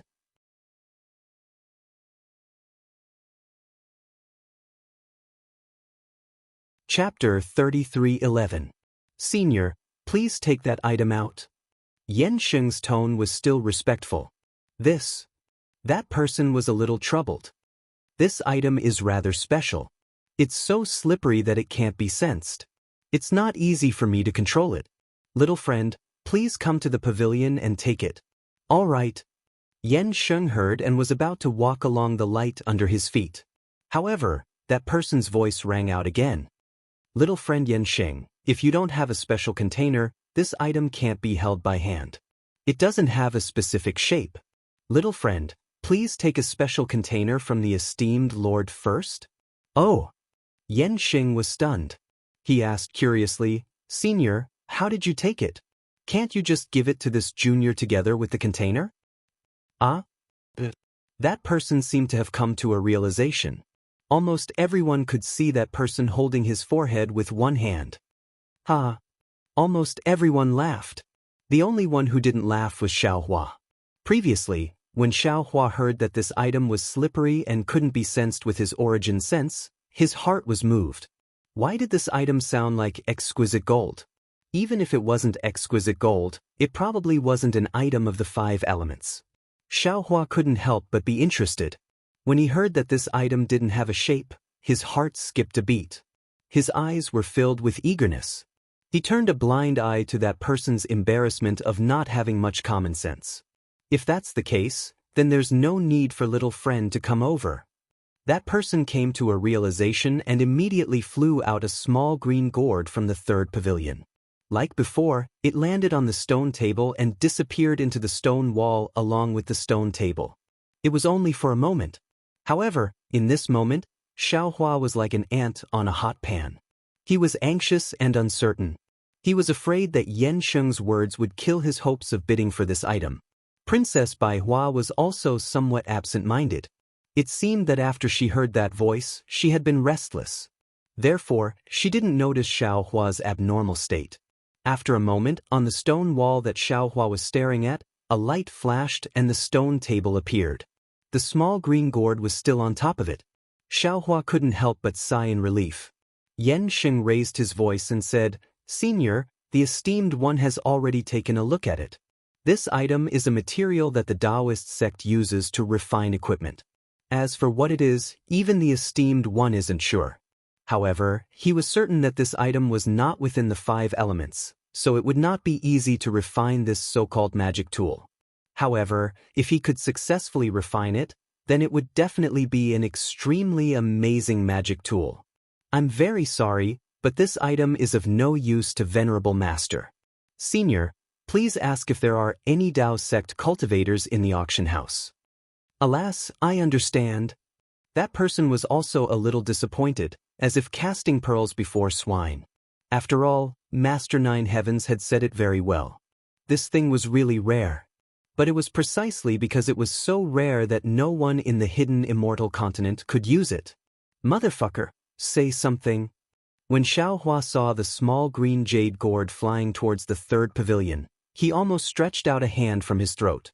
Although he couldn't be sure that this small green jade gourd was definitely the exquisite gold, but based on the fact that it was not within the 5 elements, it was still worth it for him to make a move. But the problem was, if that person didn't say anything and he rashly bid, it would definitely attract the attention of others. Perhaps he would have to pay a lot of primeval stones to obtain this exquisite gold.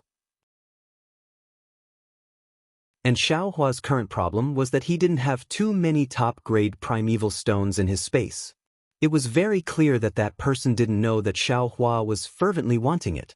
There were a total of 9 pavilions, and each pavilion only had 2 or 3 people. Today, the Dao sect was in decline.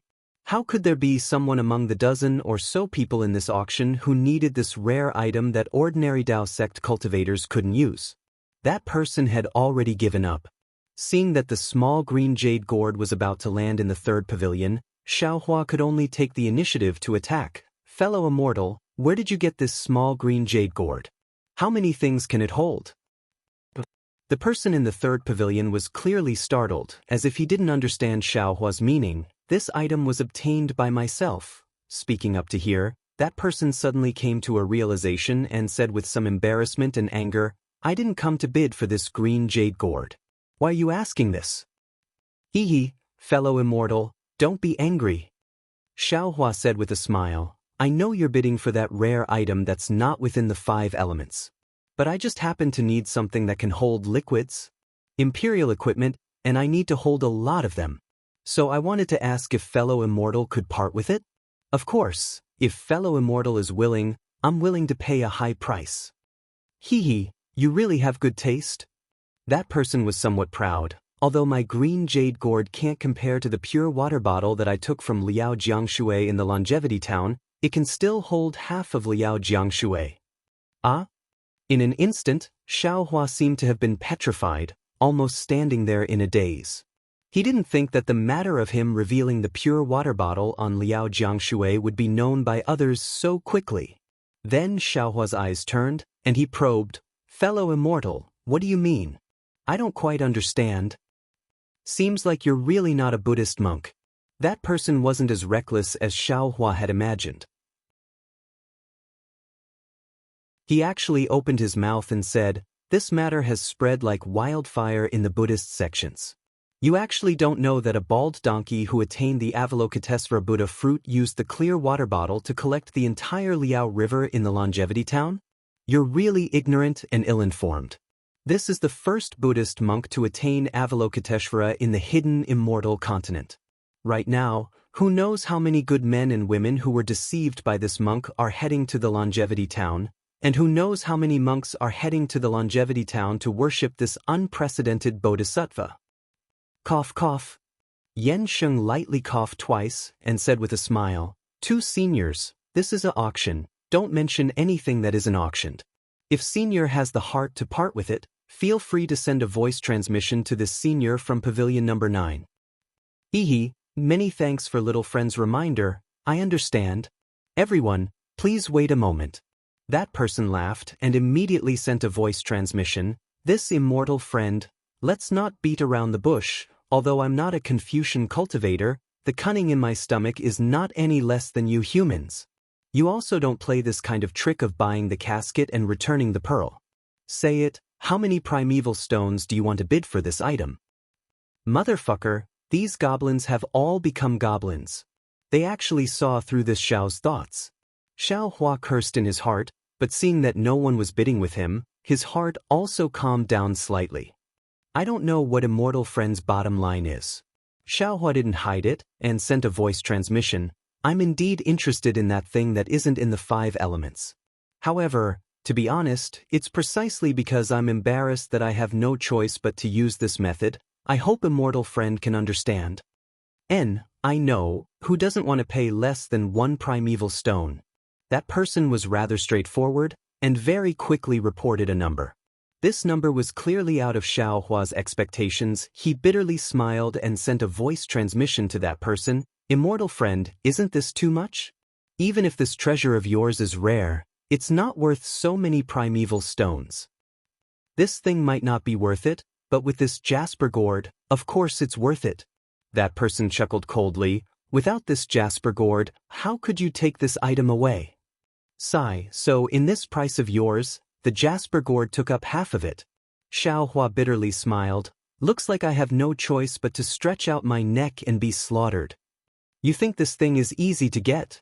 That person mocked. That day when I came across this item, just thinking of a way to get it took me several hours. This jasper gourd was.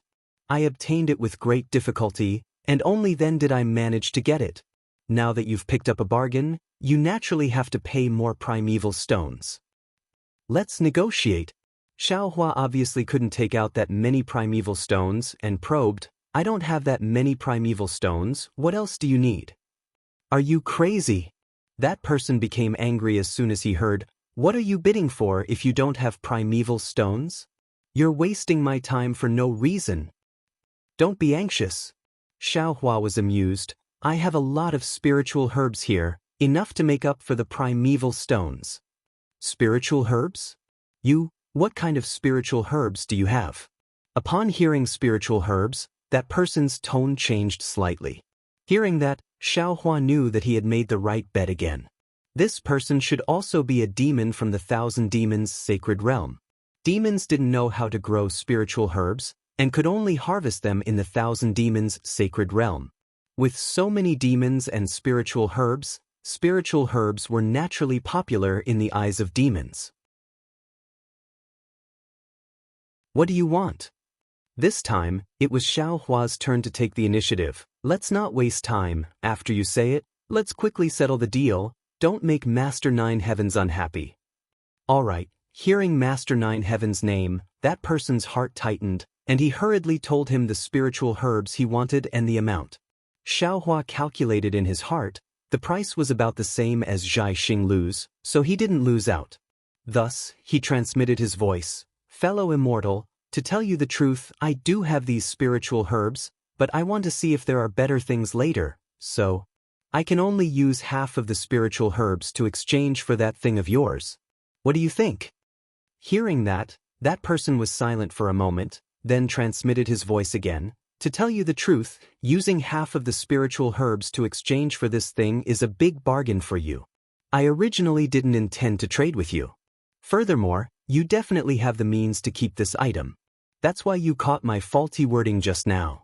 If you take the jasper gourd, keep this item first, and then only give me half of the spiritual herbs, even if I'm not satisfied, I'll still have to swallow my pride and swallow my pride. After all, taking the thing first and then paying the primeval stones is the rule set by Master Nine Heavens. I have no choice but to follow.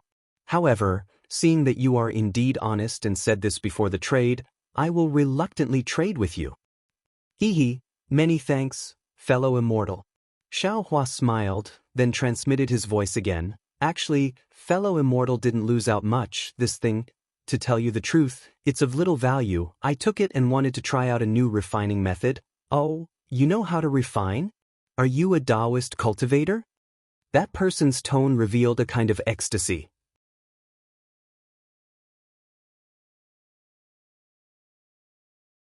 Chapter 33:12. This is bad. Xiaohua bitterly laughs in his heart. The more you speak, the more likely you will make mistakes. This is truly an unbreakable truth. This one only has a rough understanding and cannot be considered an expert. Xiaohua hurriedly says, if Immortal Friend has any requests, this one is afraid that I cannot fulfill them. You humans are indeed hypocritical. Just now, Venerable Nine Heavens already said that this item cannot be used unless one has extremely high refining skills. If you are not confident, how could you spend so many spirit herbs to bid for this item? That person says unhappily, if you are not willing, I am also not willing to make a deal with you.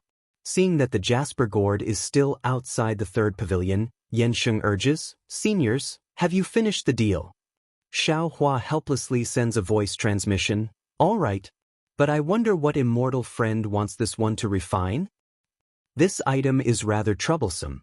This one has yet to collect all the materials.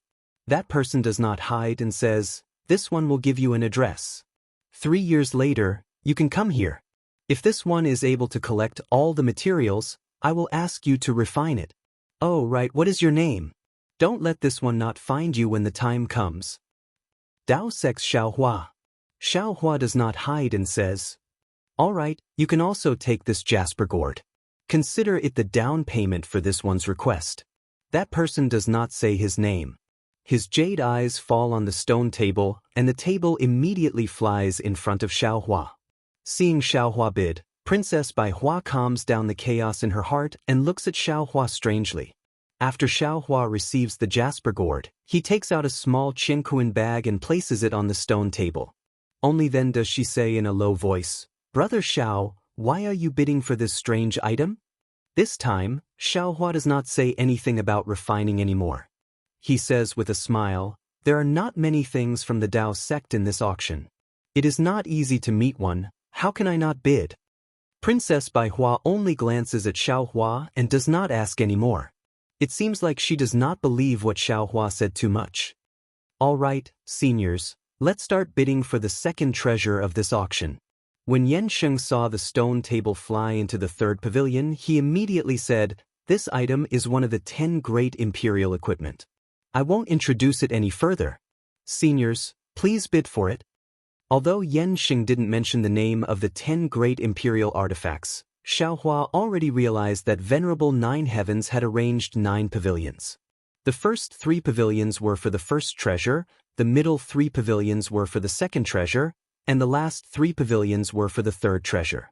Old monster Zhifeng, an old monster of the Thousand Devils Sacred Realm, would definitely not be interested in the 10 great imperial artifacts, and the 3 pavilions that were interested in the 10 great imperial artifacts already knew the name of the imperial artifact. Xiaohua also didn't care about the imperial equipment. He just sat there quietly as his mind entered the space. Inside the space, Xiaohua waved his hand, and the jade gourd appeared in his hand.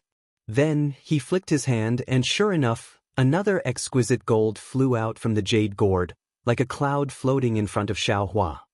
Good, Xiaohua was overjoyed. Although the current wishful steel staff could only be considered a heaven-leveling staff, it could only extend about 10 feet. If he could add another piece of exquisite gold and extend it another 10 feet, it could barely be considered a wishful steel staff. Fellow Taoist, please show yourself. Xiaohua smiled and called out to tracing light in the sky. Io, fellow Taoist, do you want to tire I to death? However, a ripple flashed in midair, and the green-robed Xiaohua appeared out of thin air. When he saw the exquisite gold in front of him, he understood. He smiled bitterly and said, you want me to refine this, so you want me to comprehend it. Do you think this poor Taoist is you? Just now, I saw a pile of broken artifacts being sent in, and before I could figure out what was going on, fellow Taoist brought this thing in again. Fellow Taoist, capable people do more work. Xiaohua smiled and said, the other fellow Taoists don't know how to refine artifacts. If I don't look for you, who else can I look for? Besides, don't you want to see what the real wishful steel staff looks like? Good boy, with a swing of 20 feet in the wind, it's awe-inspiring just thinking about it. Enough, enough, the green-robed Xiaohua's face was actually expressionless, but his tone was rich. Fellow Taoist, please fool I. Even if it's awe-inspiring, it's your awe-inspiring, it has nothing to do with I. I's awe-inspiring, isn't that fellow Taoist's awe-inspiring? Xiaohua said as if he was coaxing a child, if there is no fellow Taoist's hard work, how can I have everyone's awe-inspiring awe-inspiring? Hee, forget it, for fellow Taoist's sincerity, I will accept it. The green-robed Xiaohua said with a smile. Thank you fellow Taoist. Xiaohua said. Oh, this jasper gourd is good, but unfortunately, it's still not enough. I will also refine it. It seemed that the green-robed Xiaohua was in a good mood. He actually took the initiative to grab the jasper gourd and the exquisite gold in his hand, and then he disappeared in a flash. Hee. Jade Archive Xiaohua smiled and looked into the distance again. There was a patch of green spiritual grass where the Pegasus was leisurely eating grass. Although its expression was still a little dispirited, its relaxed pace showed that it was very comfortable. The location of the Pegasus was naturally imprisoned by Xiaohua. The Pegasus could only see darkness, and it should be no different from when it was in the small Jianghu bag. He was not worried that the Pegasus would reveal the secret of the space. Very good, Xiaohua was happy in his heart, and the sunlight in the whole space became more and more brilliant. When Xiaohua was about to leave, his eyes fell on the Iceworm King's egg and other things. Whether it was the Iceworm King's egg, the Water Pattern Butterfly's egg, or even the Dream Mirage Butterfly's egg and those spirit-swallowing bugs, they had been in Xiaohua's space for hundreds of years, and even went through the separation of yin and yang. If they were ordinary eggs, they would have hatched long ago and even grown into spiritual beasts. But these eggs not only did not hatch, but also became more silent, especially those spirit-swallowing bugs and wood-swallowing bugs. They closed their eyes and slept. If not for Xiaohua being able to sense the vitality in their bodies, and the faint golden runes around the eggs and spiritual beasts, Xiaohua would really think that these things had died when the yin and yang separated. Forget it, let's see what happens to them. Although Xiaohua could control the whole space, he did not understand the growth of these spiritual beasts. It seemed that there were still many things that he needed to understand and practice. When Xiaohua withdrew his eyes from these spiritual beasts, he looked at the little lightning beast floating under the nameless item in the sky with its eyes closed. Then he flashed into the yin side of the space. Compared to the vitality of the yang side of the space, the yin side of the space was equally dense with the aura of death. Wisps of the essence of the blood sea entered Shue's helpless soul through the nether lotus and nether bamboo, and the purple mist lingered around them all the time.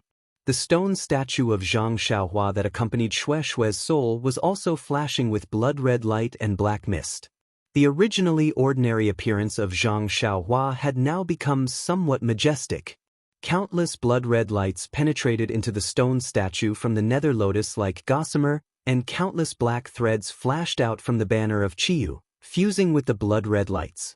Even the wisps of purple mist that only Xiaohua could see were entering the stone statue's body through the blood-red lights. Sigh. Looking at all these unchanging, Xiaohua sighed and disappeared from the yin side of the space again. When Xiaohua's mind left the space, there was not much change in the auction hall.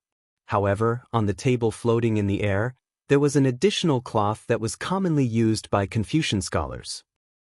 The ever-changing cloth. Xiaohua immediately understood when he saw this object, and his divine sense involuntarily swept out. He saw that the ever-changing scarf was no different from an ordinary Confucian scarf. However, when his divine sense swept over it, traces of fluctuations that Xiaohua was very familiar with came from the Confucian scarf. Star power. Xiaohua was secretly shocked. It seems that what Fu Jiwen said was true. This Confucian cloth can really communicate with the stars. It allows people to borrow the power of the stars to cultivate. The ever-changing cloth's so-called ever-changing cloth must be achieved through the use of the star power. In this world, the star power is everywhere, stronger than the spiritual energy of heaven and earth. In addition, it has the effect of destroying evil, and is used for, ouch. Thinking of this, Xiaohua was suddenly shocked.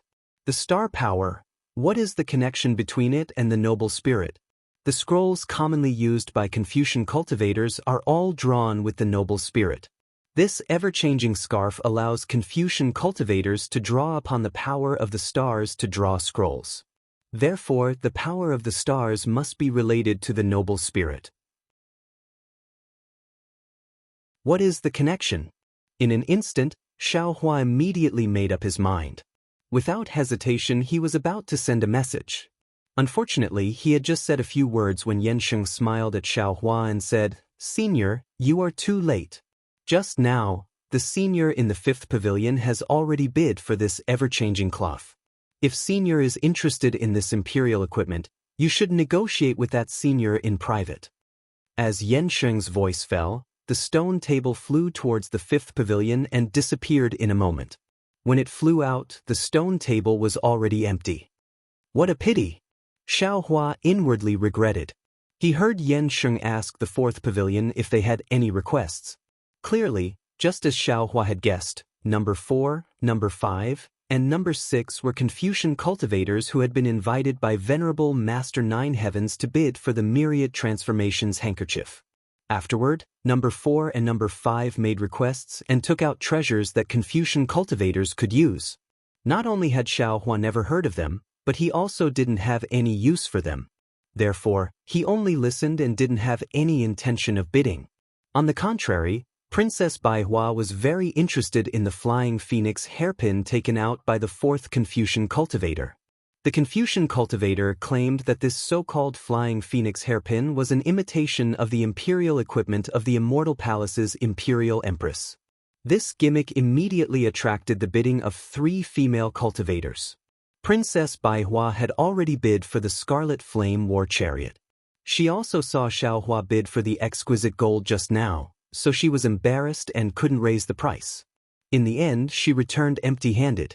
Looking at the 6th pavilion, Yanxing once again invited, "Senior in the 6th pavilion, you can state your request now."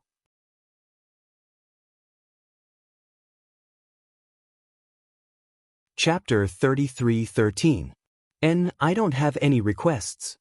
A slightly old voice said, "However, this old man has a secret technique of the Buddhist sect. This old man obtained it from an eminent Buddhist monk. To be honest, I am not interested in the Buddhist sect. I am only impressed by the character of this senior monk. This senior monk is different from those monks who say one thing but mean another. Not only is he compassionate, he also teaches others to be kind. I have known him for more than 10 years and I have never seen him do anything that makes me uncomfortable. Of course, this old monk has tried to persuade me to enter the Buddhist sect more than once. This is the only thing that makes me unhappy. As the saying goes, those who walk different paths cannot make plans together. Because of this, I have deliberately kept a certain distance from him." Who would have thought? Last year, this old monk came to visit me again. He only said a few words and he revealed his intention to entrust me to find a successor in the hidden immortal continent. How could I agree to such a thing that goes against the righteousness of my Confucian cultivation? I immediately refused and even showed my determination to sever our relationship. Only then did he give up on his original intention. But what makes things difficult for me is that this old monk actually passed away in my house. He even gave me this Buddhist secret technique before he passed away and told me to find a fated person. How do you want me to deal with this? This old man seems to be telling a story. Even Yanxing listens with great interest. But thinking about it, this old monk's last wish. I have no choice but to agree. Even before the people from the Buddhist sect came, I did not mention this matter. The old man finally says, "Previously, I really did not think of this matter. Now that we are in the auction, I will find a fated person for this old monk. This can also be considered as ending this matter. I wonder if Master Nine Firmaments is interested?" It seems like Master Nine Firmaments was also listening attentively. Before the old man could finish speaking, Master Nine Firmaments laughed and said, "This old man has Buddhist relics, Buddhist artifacts, and Buddhist secret techniques. I don't lack anything from Buddhist sections. That old monk's obsession does not seem to be pure. I have a source for all my Buddhist items. There is no need for me to be a fated person. Fellow Immortal should find someone else." Alright then. Since Master Nine Firmaments doesn't want it, let's look at the others. The old man said helplessly, "Oh, that's right. Esteemed Lord, this old man has a presumptuous request. Please forgive me. Fellow Immortal, please speak."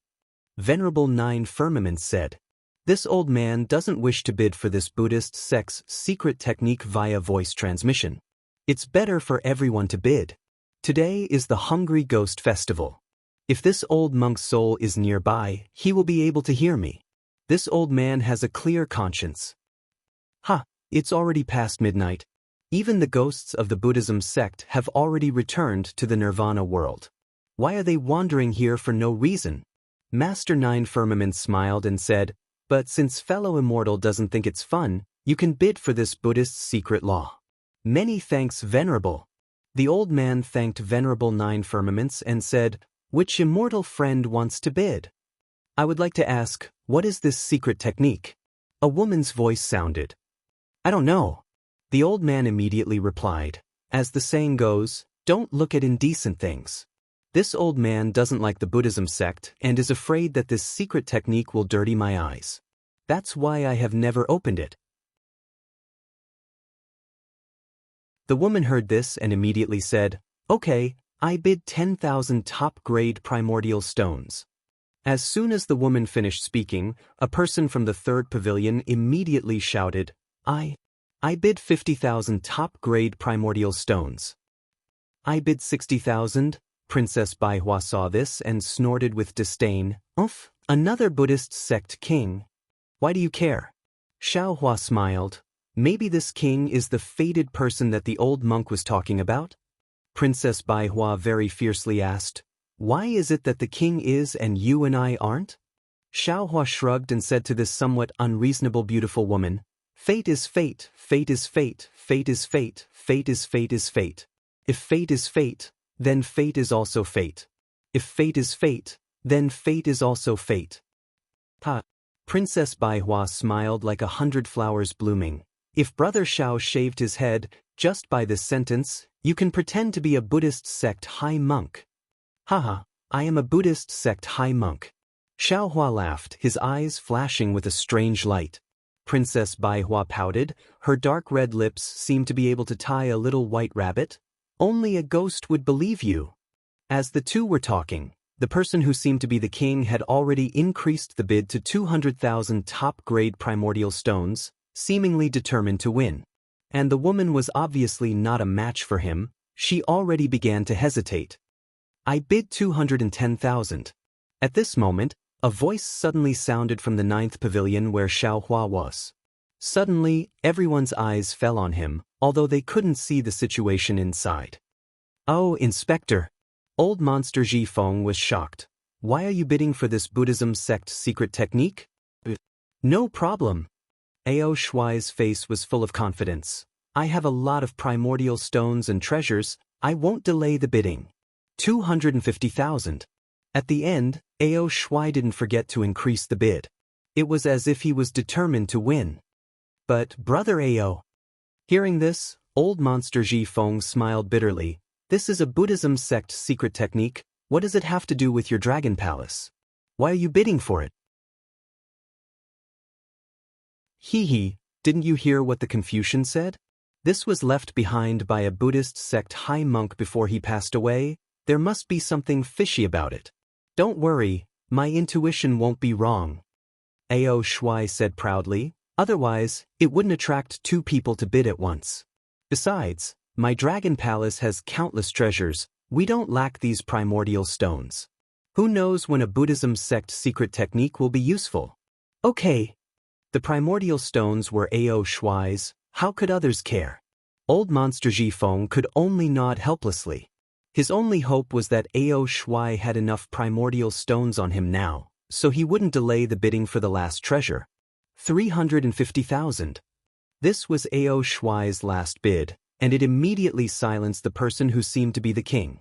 Okay, this senior bid 350,000 top-grade primordial stones. Is there anyone else who wants to bid? If no one bids, then it's seniors. Yan Sheng said with a smile. Hee. Just as Ao Shuai was about to place the pearl on his chest, another voice sounded. Once this voice sounded, not to mention the bidders, even Master Nine Heavens was surprised. Because this voice still came from Pavilion number 9, and what was even more inconceivable was that this voice was calling out a bid of 1 copper coin. Brother Xiao.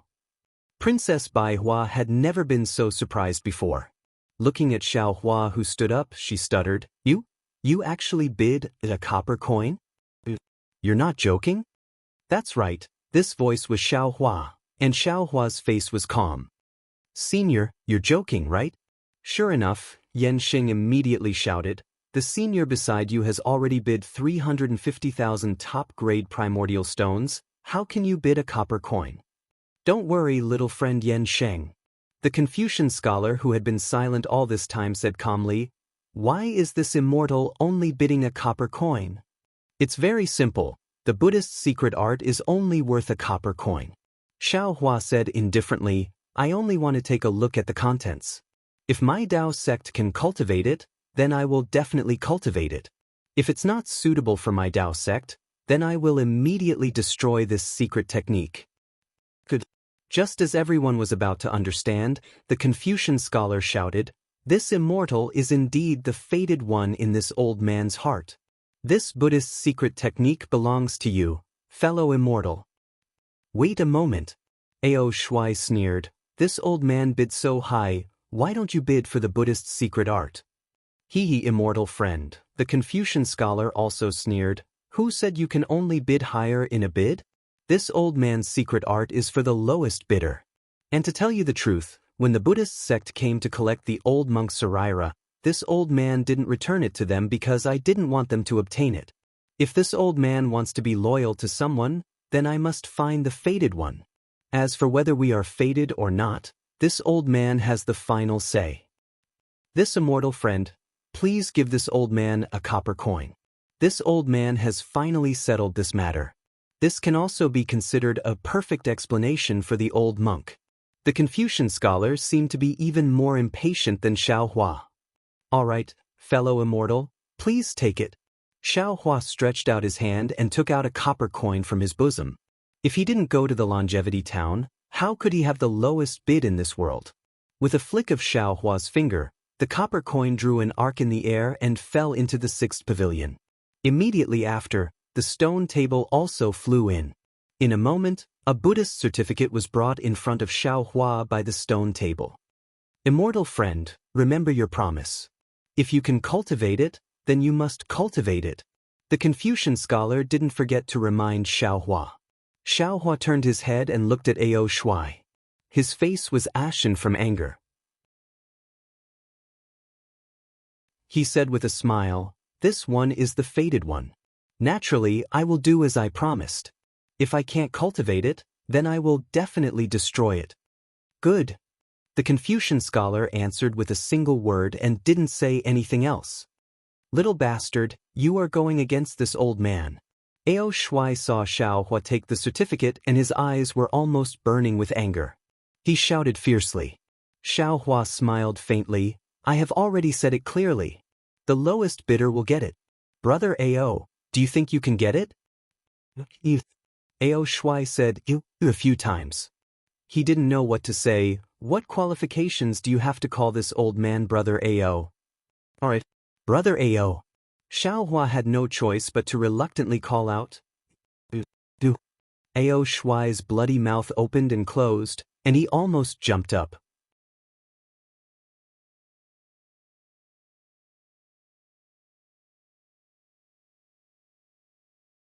This immortal friend. Just as Yen Sheng was feeling a bit awkward, Master Nine Firmaments opened his mouth. "I have heard about what happened in Songqiong Mountain. It's a pity that I and the others only opened an auction to make a small fortune. Things like buying a life can be done with difficulty. What immortal friend wants, I'm afraid it can't be done without a lot of manpower and material resources. I and the others temporarily don't have this ability. So it's like that." That man didn't seem to have any objections. It looked like it was really a last-minute idea. However, a woman's voice beside him said, "Then may I ask, Master, if we want to know the truth, who should we look for? How many primordial stones do we need?" This. Master Nine Firmaments hesitated slightly, then smiled and said, "Tongzhu country's Zhai Xing Lu will do. As for how many primordial stones, that will depend on the other party's price." "Zhai Xing Lu?" That woman was very shocked. "Isn't it just an ordinary auction? The things inside are very ordinary. How can they compare to you?" "Ha, immortal friend really thinks too highly of this old man." Master Nine Firmaments laughed. "We can only wander between light and darkness. How can we compare to Zhai Xing Lu? I won't go into the details. Immortal friend, don't worry. As long as they agree, we will definitely find out who the main culprit is. We just need to see what price you can pay." "All right, thank you for your reminder. We really underestimated Zhai Xing Lu." That woman continued, "Our goal today is the last treasure prepared by Master. There is nothing else to bid for." "All right, then may I ask what the senior from pavilion number 8 wants to bid?" Yen Sheng saw this and asked another pavilion. 9 firmaments, in the small space, Jianghu smiled bitterly. It seems like this delaying tactic won't work. The last 2 are here for that thing. They don't dare to spend primordial stones so easily. Let's take a look at pavilion number 9. There seems to be a patrol envoy of the Eastern Sea inside. He should have some background. Master 9 Firmaments's mind was clearly not on the auction.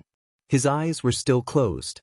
A cultivator from pavilion number 8 took out 2,000 demons' sacred realm primordial treasures. Although they were relatively rare, they were used by demons. Confucian and Taoist cultivators had no use for them. No one responded at all. Then, he took out a Confucian cultivation technique. Fortunately, the Confucian cultivator from pavilion number 4 was interested in this item. However, it only took a moment for him to bid for it. No third party participated. Just as Xiaohua was looking forward to it, it was finally their pavilion number 9's turn. As Yansheng looked towards his side, Xiaohua smiled and said to Old Monster Jifeng, "Old Monster Jifeng, you are our main character. You should bid first. Let us see what you've got." This old man's goal is also the last treasure. There is nothing else to bid for. Old Monster Jifeng said firmly. Then he looked towards Ao Shui. Perhaps Brother Ao has something to bid for? Ao Shui nodded and said loudly, "This old man does have something to ask of Master 9 Firmaments. I need your help." "Fellow Immortal, please speak." Master 9 Firmament's voice sounded. Just now, a fellow Immortal mentioned Longevity Town. Also, another fellow Immortal mentioned Thousand Demons' Sacred Realms Tsangqiong Mountain.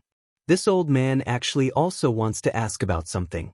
However, this information is from Longevity Town in the hidden Immortal continent, not Thousand Demons' Sacred Realm. Would Master 9 Firmaments be willing to listen? Ao Shui said lightly.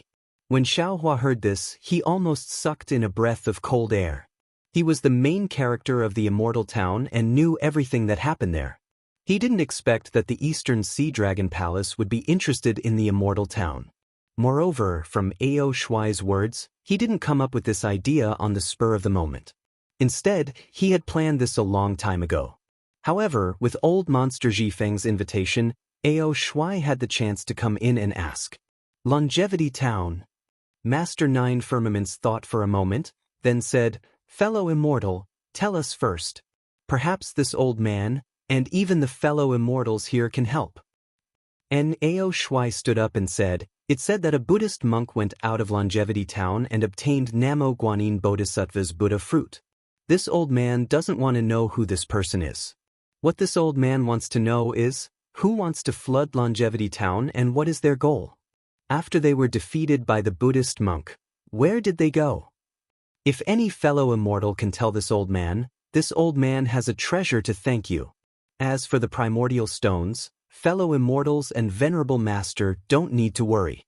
I'll definitely satisfy you."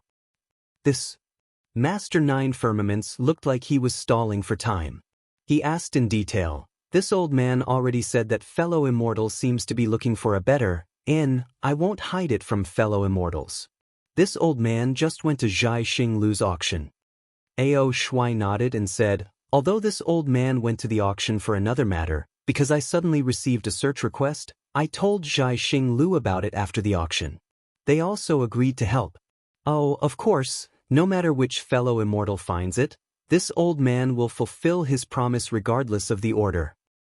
Fellow Immortal, the cultivator who had just talked about Longevity Town said, "According to what this old man knows, other than the Buddhist monk, there's also a Confucian academy.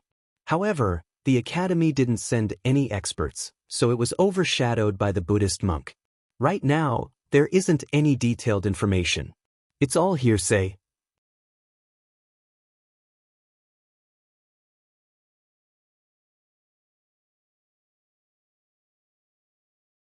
Chapter 33:15. "Oh, it's you?" Others couldn't see Xiaohua's appearance, but Ao Shui's eyes flashed with a strange light. He looked at Xiaohua strangely, as if he didn't believe him at all. "That's right, it's me." Xiaohua smiled bitterly and said while rubbing his nose, "I came here from Longevity Town's River Tide Temple.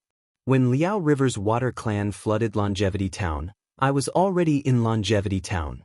Moreover, with the water clan, there were some fights. I also didn't know. Fellow Immortal actually went through so much trouble for this matter. What? Ao Shui frowned. I only know about Chongyun sect and Yunlin Temple I didn't hear about, but I know about Shaojin Temple and Longevity Academy. I also know why Liao River's water clan flooded Longevity Town. Xiaohua said very naturally. Moreover, if I don't say it now, what would fellow Immortal think? And Ao Shui nodded slightly and glanced outside the pavilion. He originally wanted to take out Dragon Palace's origin tool to seal this place, but he had the same idea as Xiaohua. At this moment, he couldn't hide it for long, so he simply smiled and said, Venerable Nine Firmaments, it seems like I don't need to find Venerable Nine Firmaments for help. However, if Venerable Nine Firmaments is interested, you can listen. No need. Venerable Nine Firmaments smiled. This is your secret, I'm not interested. You can send me a message as much as you want. Oh, fellow Immortals don't need to be too anxious. Since you're doing business here, you can tell me everything in detail. Don't have any other disputes after leaving this place. Thank you, Venerable Nine Firmaments. Ao Shui heard and finally relaxed. He glanced at old Monster Ji Feng and Princess Bai Hua and smiled. Since it's like this, I'll send a message to Xiaohua. Please don't blame me. It doesn't matter, old Monster Ji Feng rolled his eyes a few times. This is Brother Ao's private matter. However, Brother Ao should hurry up. Long delays may cause trouble. Don't delay the matter we're discussing. Alright. I understand, I know what to do. When Ao Shui heard this, he ignored Princess Bai Hua and sent a voice transmission. Xiaohua, tell me the ins and outs of this matter.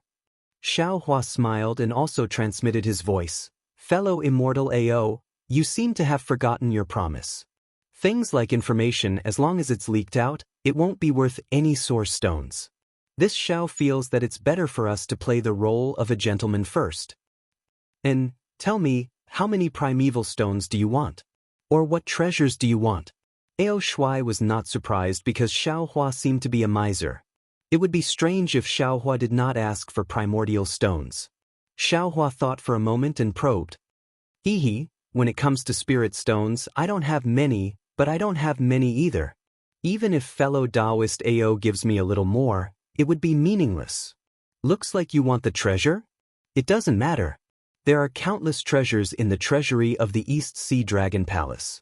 As long as you can tell me the whereabouts of the water tribe, you can choose any treasure you want. Ao Shui said with a smile. Xiaohua's face revealed envy. Soon after, he said regretfully, What a pity, it is precisely because I don't know where the Liao River's water tribe went that I didn't dare to ask fellow Immortal Ao for any treasures. And I also know that it is impossible for you to provide the whereabouts of the water tribe. Ao Shui said indifferently. If you know, my East Sea Dragon Palace will naturally know. Tell me, what do you want? East Sea Dragon Palace's high-level water escape technique. Xiaohua said his purpose after a slight hesitation. That's right, the person in front of him is the East Sea Dragon Palace's inspector. If I don't kill him, who will I kill? Unfortunately, Ao Shui naturally shook his head. Impossible. My East Sea Dragon Palace's water escape technique can only be practiced by the subordinates of the East Sea Dragon Palace. I can't give it to you. How about this? Xiaohua bit his lips and said, I know that the water escape technique of the Four Seas Dragon Palace is the best and I have always admired it. Since I can't give you the water escape technique of the East Sea Dragon Palace, I can only ask for the next best thing. Xiaohua, what do you want the water escape technique for? Ao Shui stared at Xiaohua for a long time and asked very strangely. I remember that someone bought a Dao Sex middle-level water escape technique at the Star Picking Towers auction. If there is no accident, it should be you. What do you want so many water escape techniques for? Don't tell me you want to switch to the water escape technique? Sorry. Immortal friend Ao, this is my own secret. There is no need for Immortal friend to worry about it. Tell me, can you give me another high-level water escape technique that is not from the East Sea Dragon Palace? Xiaohua laughed mischievously and did not answer. Ao Shuai looked at Xiaohua, trying to see if there was something fishy in his eyes. He really could not understand why Xiaohua insisted on a high-level water escape technique. Either the water escape technique of the star-picking tower cannot be practiced, or this guy has some other ulterior motive. Ao Shuai muttered very naturally. This high-level water escape technique definitely cannot be given to him. Otherwise, my dragon palace will be in danger. Xiaohua. Ao Shuai thought for a while, then shook his head and said, "If you can tell me the whereabouts of the Liao River's water tribe, I can naturally give you the other high-level water escape techniques of the water tribe. Unfortunately, you can't say it and can only tell me the specific situation. Therefore, I cannot agree to your request." "AI, then let's forget about it." Xiaohua also sighed. Immortal friend Ao, you should spend more primeval stones and treasures to find out some plausible truths. I don't want to make a deal with immortal friend. Don't worry, Xiaohua, I cannot give you the high-level water escape technique. I can still give you other techniques. Why don't you tell me first? Seeing Xiaohua retreat in order to advance, Ao Shuai did not panic. He had done this kind of thing many times, how could he not know how to deal with it? I am not too interested in other techniques. Xiaohua saw that Ao Shuai had already fallen into his trap. It was the time for him to loosen the reins in order to grasp them better. Thus, he said regretfully, "You also know that I am a Dao sect cultivator. The techniques I use are different from other cultivators. I think we should just forget about it? Could it be that you only want the high-level water escape technique?" Ao Shuai frowned. He obviously did not want to let go of this opportunity. He thought for a while and said, "Other escape techniques are not okay? Unless you have a fire escape technique." Xiaohua said with a bitter smile. "Nonsense, I do have a fire escape technique, but I can't bring it with me." Ao Shuai finally laid his cards on the table. "I happen to have 2 jade slips here. One is a golden core technique and the other is a very rare mid-level metal escape technique. If you want, you can pick one of them. If you don't like both of them, then I can't do anything." Xiaohua's eyes lit up. He said curiously, "Immortal friend Ao actually has my Dao Sect's jade slips? And you even know that it is a golden core technique?" Ao Shuai sneered. "My East Sea Dragon Palace has countless treasures. What is this jade slips? I might not be able to see what is inside, but there are many capable people in my Dragon Palace. Any cultivator with divine sense can see it. What is so difficult about this? This is troublesome." Xiaohua had a difficult expression. He said with a bitter smile, "I have my own golden core technique. As for the metal escape technique, it is really not suitable for me. Can I forget it? I will use the metal escape technique. It is better than nothing." Seeing Xiaohua in a difficult position, Ao Shuai was very pleased. He knew that Xiaohua definitely had a golden core technique. Otherwise, he would not have given it to Duan Muqing. The metal escape technique was very rare. Ordinary people would not be able to use it. Ao Shuai himself felt that this jade slip was trash. Now, he could use this jade slip to brush off Xiaohua. When Ao Shuai heard that Xiaohua had indeed chosen the useless mid-level metal escape technique, he did not hesitate to wave his hand. An old jade slip was taken out from his bosom. He threw it in front of Xiaohua and said with a smile, "As you wish."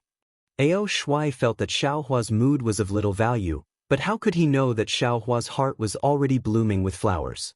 Not to mention the metal escape technique, even the other 5-element escape techniques, as long as they were mid-grade cultivation methods, he would like them.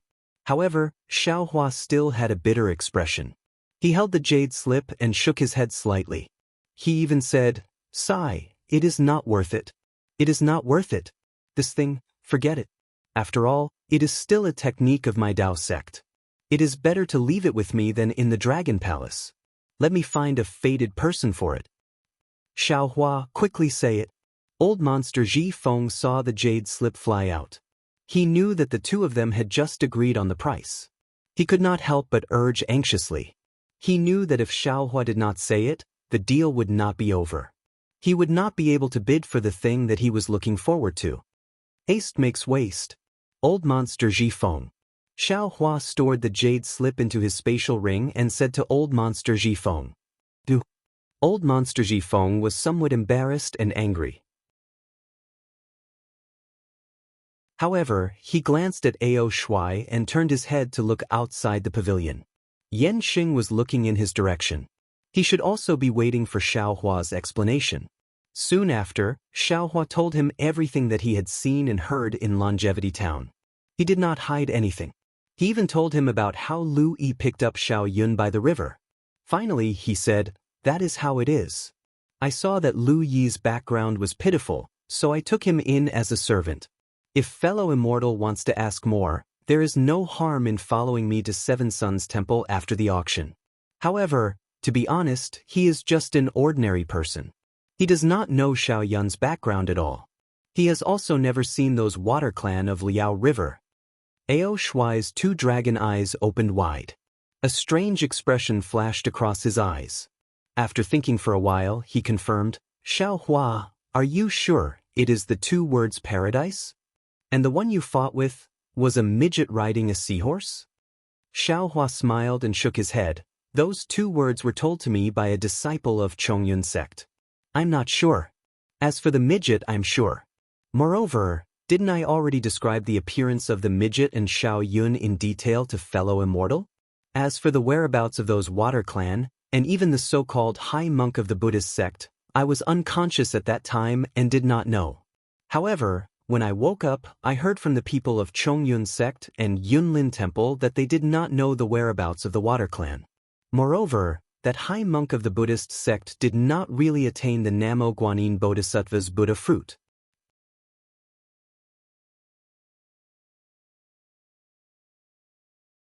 Chapter 33:16. Ao Shui nods his head. Fellow Immortal Zhao's explanation is very detailed. Although you didn't say the whereabouts of those water tribe people, it has already far exceeded my expectations. Actually, those water tribe people in Liao River have countless methods to hide their whereabouts. How could you humans find them? Even if you weren't unconscious, you wouldn't know where they went. Moreover, even you couldn't tell Xiao Yun's real body, that Lu Yi wouldn't know either. It would be pointless for me to ask. Forget it, I didn't come to this auction in vain." After saying that, Ao Shui raises his voice. "Venerable Nine Heavens, our transaction is finished. We can bid for the last treasure." "Good," Venerable Nine Heavens' voice is heard. "I'm also very happy to see fellow Immortal Zhao's harvest. Yan Sheng, prepare to bid." Wait, before Yan Sheng can speak, Xiao Hua hastily interrupts Venerable Nine Heavens. "Oh, fellow Immortal Xiao, what else do you want?" Venerable Nine Heavens is somewhat astonished. Could it be that the bidding just now was a bit wrong? No, Xiao Hua says with a smile. The bidding just now was for fellow Immortal Xiao. I don't seem to have made a request for bidding. Is Venerable Nine Heavens right? That's right. I was careless. Venerable Nine Heavens laughs loudly. The bidding just now was a bit strange. It was carried out in your number 9 pavilion. It gave me an illusion that all the bidding was finished. No matter, fellow Immortal Xiao can ask for anything. Or if there's anything precious that you want to bid for, you can also take it out. Many thanks, Venerable Nine Heavens. Xiao Hua cups his hands and says, I presume Venerable Nine Heavens already knows that I'm a Dao sect cultivator. Now that the Dao sect on Hidden Immortal Continent is declining, my cultivation is also very difficult. Today, I came to see Venerable Nine Heavens because I want to see if Venerable Nine Heavens has a basic Dao sect cultivation method. Dao sect's basic cultivation method? Venerable Nine Heavens is clearly stunned. He bitterly smiles and says, Fellow Immortal Xiao, you are making things difficult for me. I don't dare to say that the things I have here are all precious, but at least they are profitable. Dao sect's items are simply of little value. In my early years, I also once handled high-level Dao sect spells, but those things almost fell into my hands. After that, I finally found an opportunity to make a move. After that, this old man no longer paid attention to the Dao sect's cultivation techniques. When Xiao Hua heard that, he knew that what Master Nine Heavens said was true. His main purpose in coming to the auction this time was to obtain a basic cultivation technique. He hadn't expected that he would obtain something else instead of a cultivation technique. Xiao Hua sighed bitterly in his heart. Losing on the swings, gaining on the swings. Master 9 Firmaments asked, "Does anyone have a Taoist cultivation technique? I'm sure this fellow immortal from Pavilion number 9 will pay a high price." It was a pity that even after Venerable 9 Heavens spoke for a long time, no one spoke. Presumably, these people did not have the cultivation technique that Xiao Hua wanted. "Forget it," Xiao Hua said, "I've gained a lot this time, so it's fine even if I don't have this basic cultivation technique. I don't have any other requests." Venerable Master 9 Firmaments stood up from the small space and prepared to enter the auction. "All right, since fellow Taoist from Pavilion 9 has no other requests, we will bid for the last precious item." At this moment, the cultivator named Qin Yu said in a low voice, "9 Heavens, today's effort will be in vain. I'm afraid they won't come. However, don't be careless.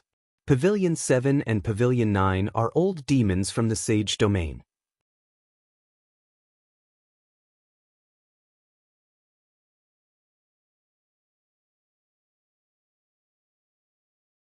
Instead, they emitted a jet-black, solemn, vast, and majestic aura.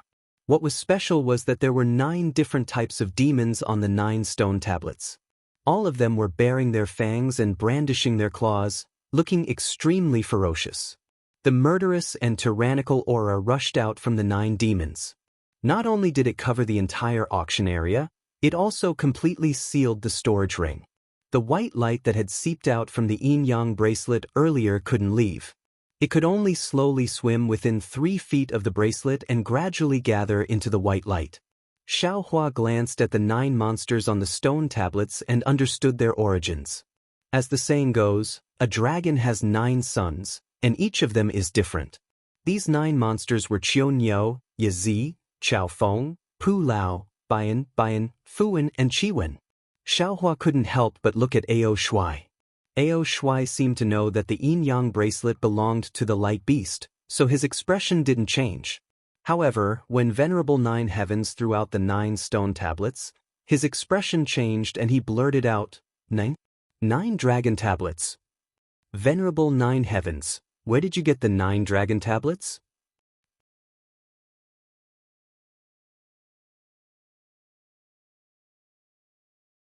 Chapter 33:17. Hee, my fellow immortal, don't worry.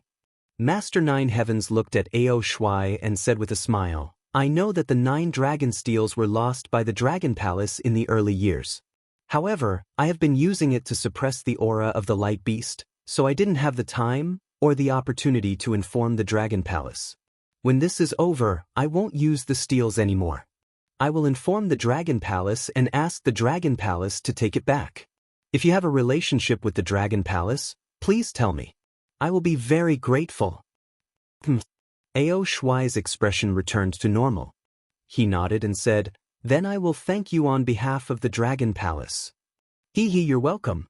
Master 9 Heavens said with a smile, "A gentleman doesn't take what others like. I understand that." "Okay." Master 9 Heavens waved his sleeve again.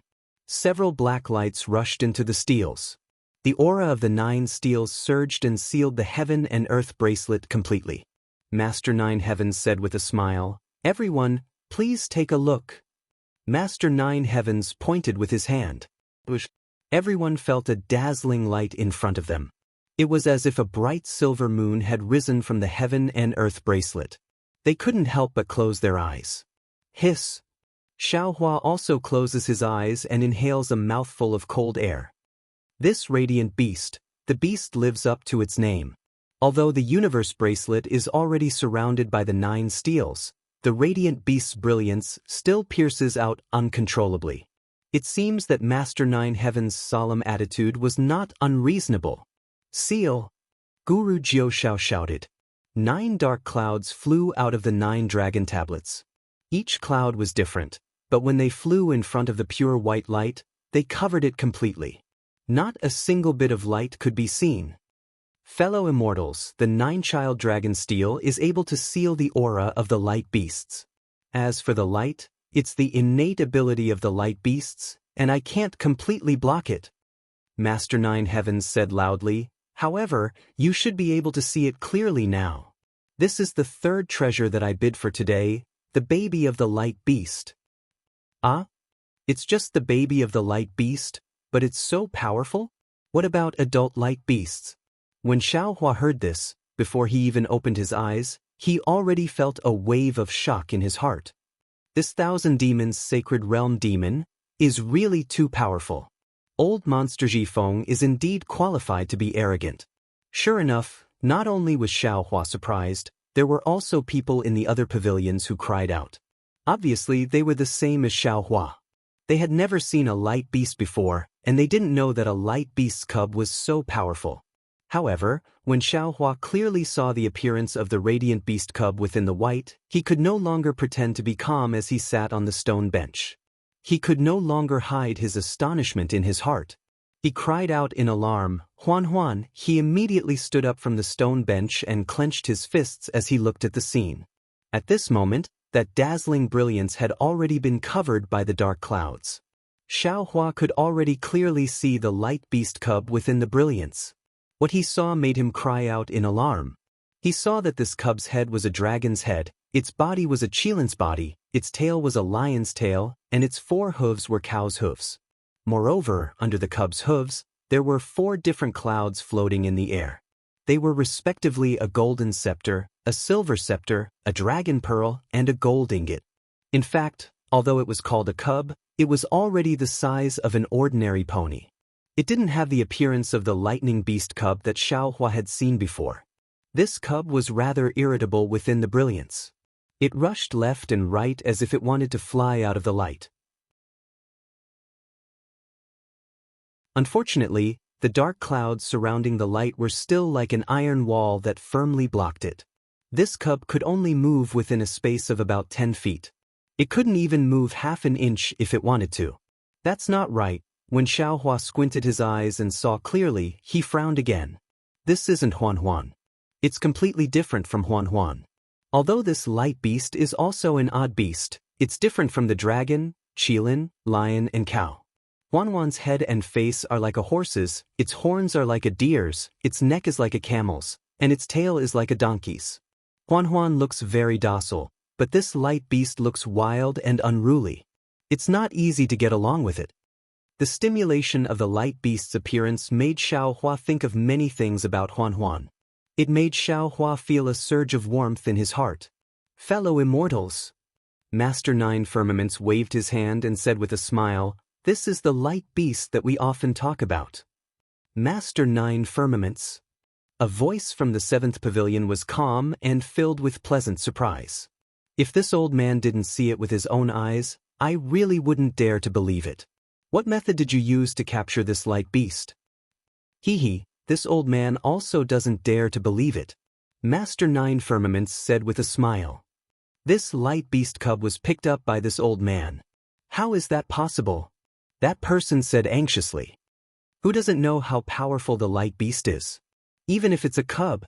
Master Nine Firmaments, it's not that this old man underestimated you, but it shouldn't be that easy for you to subdue it, right? If this old man hadn't met this light beast cub, I would have chosen to believe it too. Master Nine Firmaments said proudly. But when this old man easily captured this light beast cub, I realized that we were all wrong. Perhaps the demons in the Thousand Demons Sacred Realm who have never seen a light beast cub were all wrong. At this point, Master Nine Firmaments didn't hide his identity as a demon anymore. Master, quickly tell us what's going on. That person was very curious. Not to mention the others, even Xiaohua stood there curiously. He pricked up his ears and quietly listened to Master Nine Firmaments' explanation. Master Nine Firmaments pointed at the light beast cub and said with a smile, "This thing looks very arrogant. Even the 9 Suns dragon steel couldn't subdue it. But in reality, it doesn't have any power. It's almost all instincts. In particular, this old man will tell you the secret of this light beast. This cub's body is completely filled with the crystallization of the world's origin energy. After this old man captured it, I've already examined it. Inside this cub's body, every strand of muscle is solidified with many crystals, and these crystals contain extremely terrifying amounts of the world's origin energy. Perhaps, these essence energy crystals were naturally formed by this light beast cub and have yet to be absorbed by this light beast cub. Once the light beast cub absorbs them, it will grow up and we will no longer be its match. Hearing this, Xiaohua's eyes lit up. Wasn't this light beast cub situation exactly the same as his? The earth crystal Yao milk inside his body had blocked his meridians and body, and limited his power. Didn't this mean that he was in the same situation as this baby light beast? So that's how it is. Hearing this, the person in the pavilion also came to a realization. He clapped his hands and shouted, "In that case, Master Nine Firmaments, why don't you hurry up and bid? After this old man bids for this light beast cub, I'll refine its soul and bloodline. This body, it'll be of great use." Hearing this, Xiaohua was shocked. He raised his eyes to look at old monster Ji Feng and Ao Shuai. The two of them also stood up and looked at the light beast cub. The greed in their eyes was naked. "Old monster Ji Feng," Xiaohua said, "you don't want this light beast cub to be your mount?" "Ha!" Old monster Ji Feng laughed loudly and said with great interest, "We're all monsters. We travel with the clouds and ride with the wind. Why would we need a mount? Do you think that we monsters are the same as you humans?" "Then you," Xiaohua said with a smile, "bid for the heavenly horse and the light beast cub to refine their bloodline and soul?" "Of course." Old monster Ji Feng nodded. He glanced at Ao Shuai cautiously and said, "Don't you humans often have a saying, kings, nobles, generals, and ministers all have guts?" This old man was born with a low-level monster body, different from immortal Ao. If I want to cultivate further, I must borrow the bloodline of high-level monsters. We're all monsters. Why does the light beast have such terrifying power when it's born? And this old man has to suffer a lot of humiliation? Now there's such a good opportunity. This light beast is still a cub and its bloodline is still very fresh. It hasn't obtained my inheritance yet and is suitable for refining. How can this old man give it up? As for its soul, if it's possible, this old man is naturally willing to refine it. Unfortunately, although the light beast's soul is only a cub, it's not something this old man's monster body can contain. This old man only hopes to obtain the light beast's bloodline. When he spoke up to hear, the old demon Ji Feng seemed to be lost in thought as he stared at Xiaohua, and he probed. "Xiaohua, I won't conceal it from you. I invited you over because I wanted to rely on the strength of your demon pet to subdue the infant of the Radiance beast, bloodline, and soul. I've already discussed it with fellow Taoist Ao, and the final shell of the Radiance beast is exactly suitable for you. According to this old man's knowledge, your Tao sect seems to have a secret technique for possession."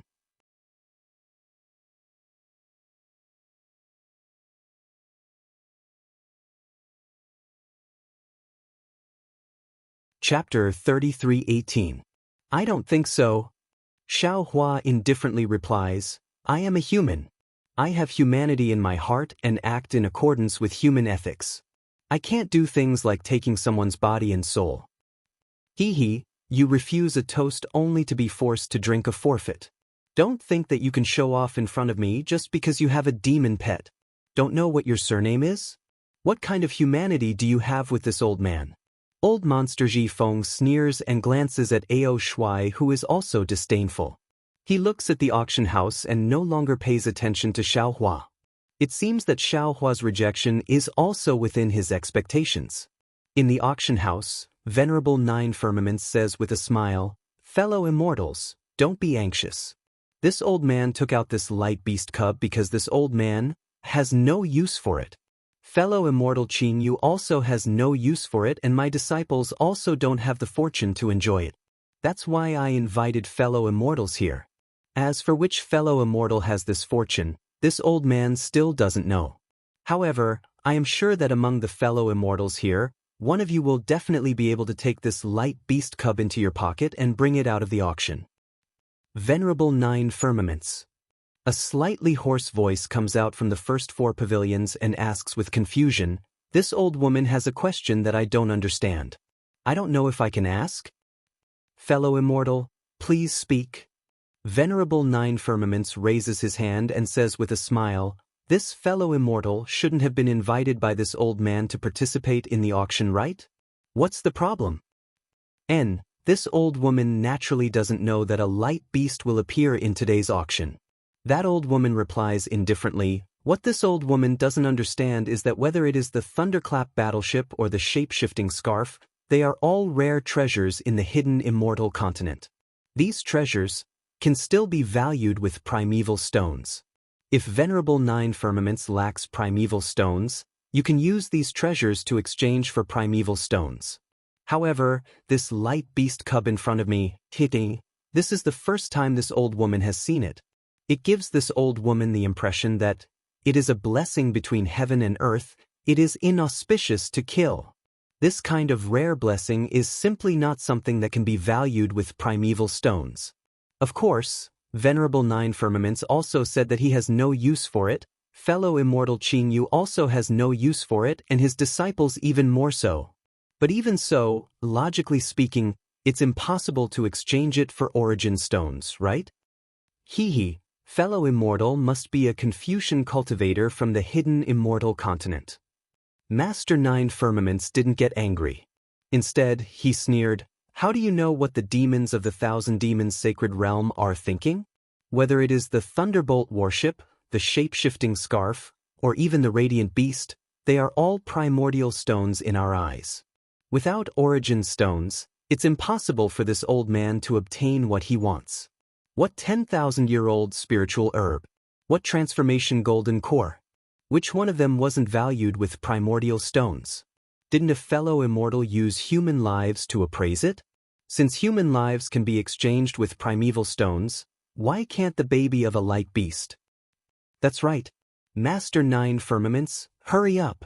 This old man can't wait any longer. The demon cultivator roared and stopped the old woman from asking again. Master Nine Firmaments nodded and said, all right, let the final auction begin. According to the rules, fellow immortals can transmit their valuations to this old man. This old man will trade with whoever has the highest valuation. Wait! The hoarse old woman shouted again. Damn it, do you want to die? The demon cultivator was furious and shouted, if you say another word, this old man will eat you. Eat me? The old woman sneered, this old woman's bones are hard and her flesh is dry. I'm afraid you won't like it. This old woman only wants to let you eat the meat of this light beast. This time, Master Nine Firmaments really frowned and asked with displeasure, fellow immortal, what else do you want to say? The old woman smiled. The first and second auctions were all done through voice transmission. This old woman feels that this third auction should be more lively. Just like the auction of the Buddhist sect's secret technique, how about an open battle? Good. This old man likes it. The demon cultivator clapped and said, this old man doesn't know how much primordial stones are suitable just by voice transmission. Also, this old man doesn't know who bought it. This is so frustrating. Old Monster Jifeng looked at Ao Shui and hurriedly shouted, that's right, we also feel that it's better to bid. Master Nine Firmaments' face turned cold and he said indifferently, this is the rule this old man set. This old woman knows that this is the rule set by Master Nine Firmaments. This old woman also believes in Master Nine Firmaments and Master Clear Rain's reputation. The old woman laughed shrilly like an owl and suddenly rushed out of the pavilion. She stood not far from Master Nine Firmaments, but this old woman personally experienced a strange thing. I want to ask Master Nine Firmaments to explain it. What are you doing? Master Nine Firmaments was furious. How can you rush out of the pavilion? This old man is going to kick you out? Xiaohua coldly looked at the auction house. The old woman held a dragon-headed walking stick in her hand and wore a black robe. Her sharp mouth, monkey cheeks, and bitter chrysanthemum-like face didn't have any muscles. Even her eyebrows were so light that they were almost indiscernible. Nine Firmaments, look at who this old woman is.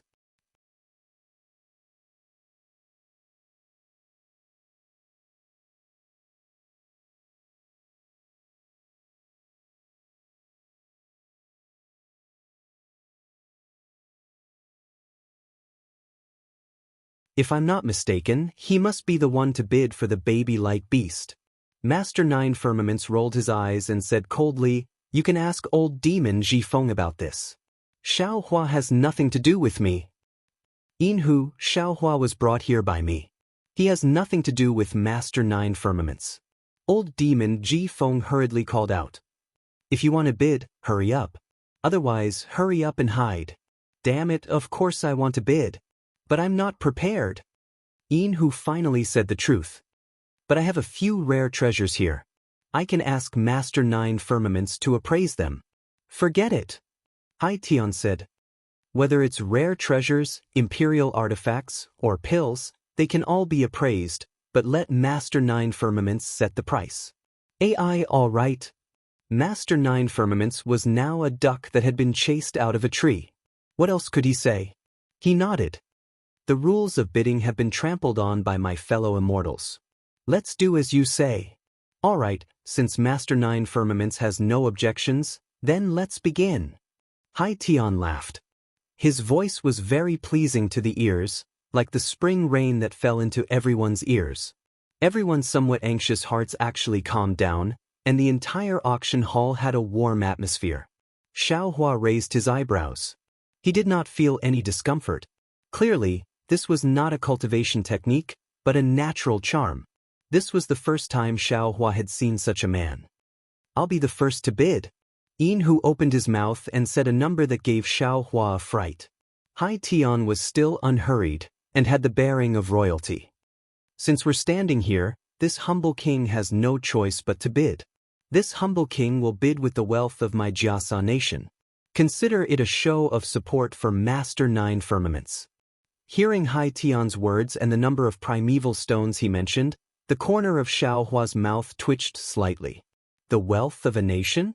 Who knew how much of the common people's wealth would be shaved off?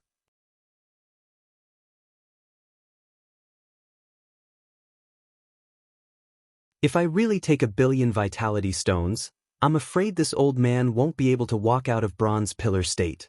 Master Nine Firmaments, don't worry. Hai Tian laughed. "If you have 1,000,000,000 vitality stones, this one will personally escort you out of Bronze Pillar State and guarantee your safety to my Jiasa country." Don't. If this old man had 1,000,000,000 vitality stones, I would still want to spend the rest of my life in Bronze Pillar State. Master Nine Firmaments hurriedly waved his hand. "How can I just leave? Spend the rest of my life? That's not good." Hai Tian said with a frown, "With you overseeing Bronze Pillar State, who is the ruler of Bronze Pillar State afraid of? Where should my Jiasa country go from here?" "Ha!"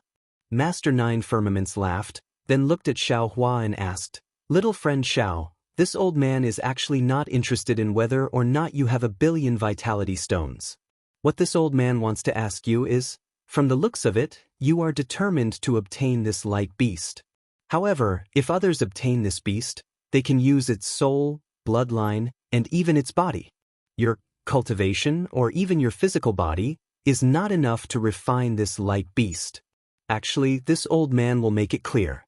According to what this old man knows, there are definitely Taoist seniors in the hidden immortal continent who can control this light beast, but this old man does not know any of them.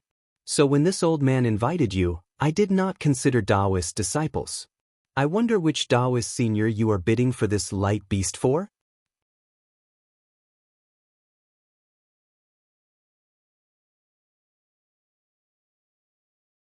Chapter 3320. Master Nine Firmaments looked at Xiao Hua eagerly. He didn't expect to get a definite answer from Xiao Hua. He only needed a single word to prove Xiao Hua's true purpose. Unfortunately, Xiao Hua didn't answer yes, nor did he say which Taoist senior he was. Instead, he glanced at the crowd of demons and said indifferently, "This Xiao didn't come for any Taoist senior, nor do I represent any Taoist power. This Xiao represents the two words Xiao Hua." After hearing this, Master Nine Firmaments frowned. He looked at this little Taoist who didn't know the immensity of heaven and earth in confusion. If this Xiao Hua didn't have a screw loose, then he must have some great divine ability. However, It was obvious that Venerable Master Nine Heavens could only see that Xiaohua had intentionally revealed a trace of his cultivation base as a Confucian cultivator, and his strength was only at the first grade of origin energy. He couldn't see anything else apart from Xiaohua's rash actions. Thus, Master Nine Firmaments looked at the beautiful Princess Baihua in the 9th pavilion and fell into deep thought. However, Xiaohua's following words were like a bolt of lightning that fell into Master Nine Firmament's ears. To tell you the truth, this Xiao didn't come for the baby of the radiant beast. This Xiao didn't even know what Master Nine Firmaments could bid for in this auction. This Xiao only wanted to get a few Taoist foundational cultivation methods. Xiaohua said calmly, however, when this Xiao heard your plans, this Xiao had no choice but to participate in this auction. Motherfucker, what do you mean? Yin-Hu roared loudly, causing the entire space to tremble. Xiaohua looked thin and weak, but his waist, which was straighter than bamboo, swayed slightly in the tiger's roar. However, no matter how much he swayed, he didn't bend in the slightest. His indifferent and calm voice continued to emerge from the tiger's roar. Nothing. No matter how noble the radiant beast's bloodline is, no matter how supreme the radiant beast's soul is, no matter how precious the radiant beast's body is, it is still a life. A living life. There are many living things in this world. Humans, demons, livestock, insects, birds, beasts, and so on. They are all living things. No matter how noble or lowly they are, there is no difference. They are all equal. The so-called distinction between the noble and the lowly was nothing more than an artificial division. Although humans had the ability to eat birds and beasts and control livestock, human lives were not more precious than the lives of birds and beasts. Although humans were the food of demons, the lives of demons were not more precious than human lives. Being a light beast while being a lowly ant is a gift from the heavenly Tao. Every life is precious, unique, and should be respected. He despised his own life, killed the light beast's life, and wanted to use the light beast's life to increase his own life. This was disrespectful to his own life. Humans are human because they have humanity, understand human relations, respect life, and love life. Humans might not have a strong physical body, but they had a strong heart. It was a love filled with riches. I am not talented. I am not a scholarly scholar, nor am I a benevolent senior monk. However, I am a human. I am willing to use my identity as a Taoist cultivator and the unique human heart to bid for this light beast. I want to use my human heart to fight against your demon heart. I do not believe that there is no such thing as a kind human heart in this world. As for whether I can control this beast or not, there is no need for you fellow immortals to consider. I did not intend to control it. I will not refine its bloodline, I will not refine its soul, and I will not take over its body.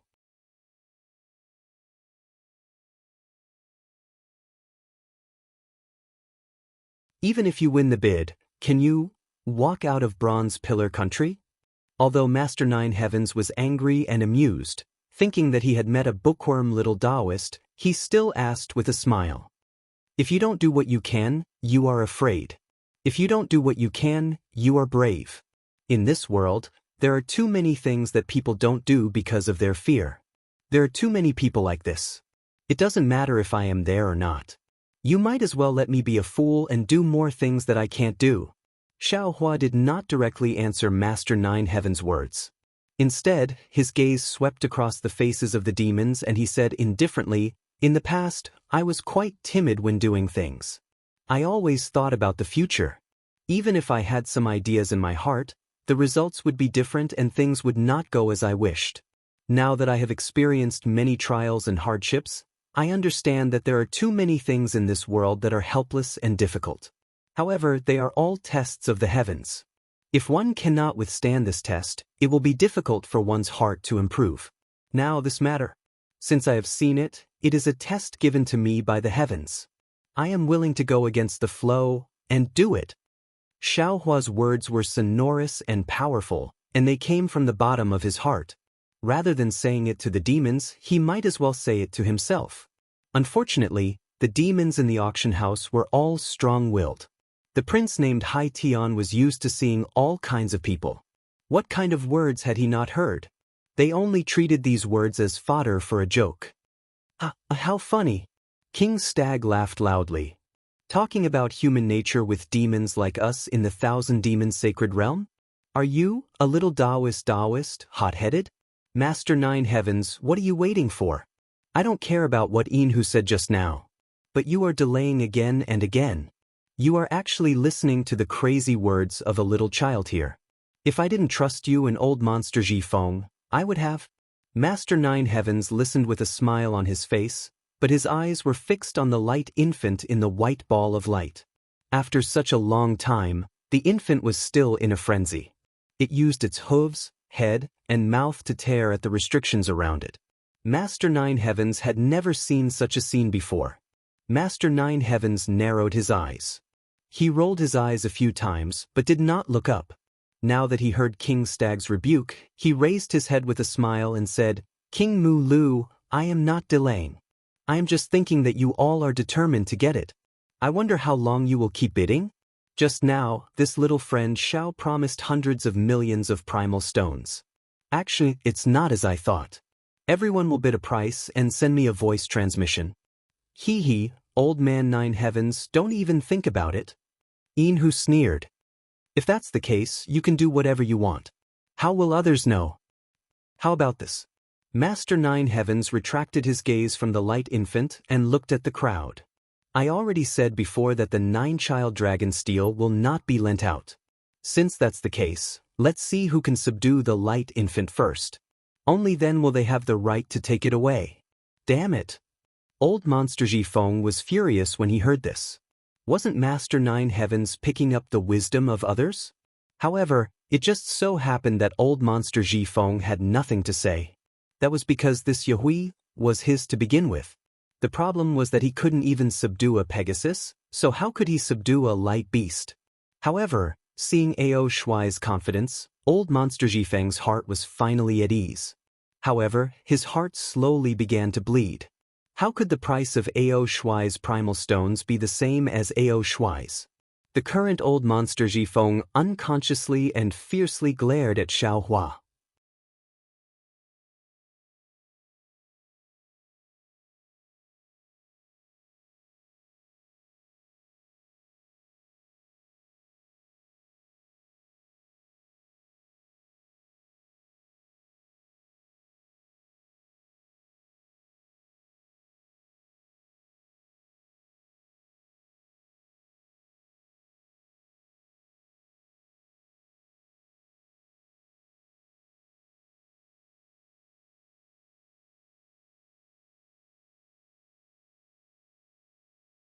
It stomped its 4 hooves, causing the wind and clouds to surge as it rushed towards the hawk owl. The light beast was fast, but the divine power centipede was even faster. The divine power centipede had just left the space, and as if it didn't need Xiao Hua's instructions, it flew towards the hawk owl that was surrounded by black qi. At first, Xiao Hua was worried that the divine power centipede, which also had black qi, would be afraid of the light beast cub's light and wouldn't be able to get close. However, looking at the divine power centipede's valiant and spirited appearance, the light didn't have much effect on it. Of course, the divine power centipede was still somewhat afraid of the light beast cub's light. It attacked the hawk owl's legs. Seeing the divine power centipede that was only a few qi long, the hawk owl wasn't afraid at all. It spread its wings, and a powerful tornado blew over, as if it wanted to sweep the divine power centipede away. Unexpectedly, the divine power centipede was like a boulder. Its body didn't even sway as it continued to rush towards the hawk owl's abdomen. At this moment, the hawk owl became anxious. It spread its wings, and there was actually a faint sound of wind and thunder. Crackle! The hawk owl pecked at the divine power centipede with its sharp beak. A pitch-black lightning actually rushed out from its beak and accurately hit the divine power centipede. The lightning was lingering around the divine power centipede's body. At the place where it was hit, apart from green smoke, there were also a few marks that looked like plum blossoms. The divine power centipede didn't seem to be injured. However, under the powerful lightning, the divine power centipede had no choice but to curl up into a ball. Although the divine power centipede didn't succeed, its help came at the right time. The moment the hawk owls spat out the wind and thunder, the light beast was already in front of it.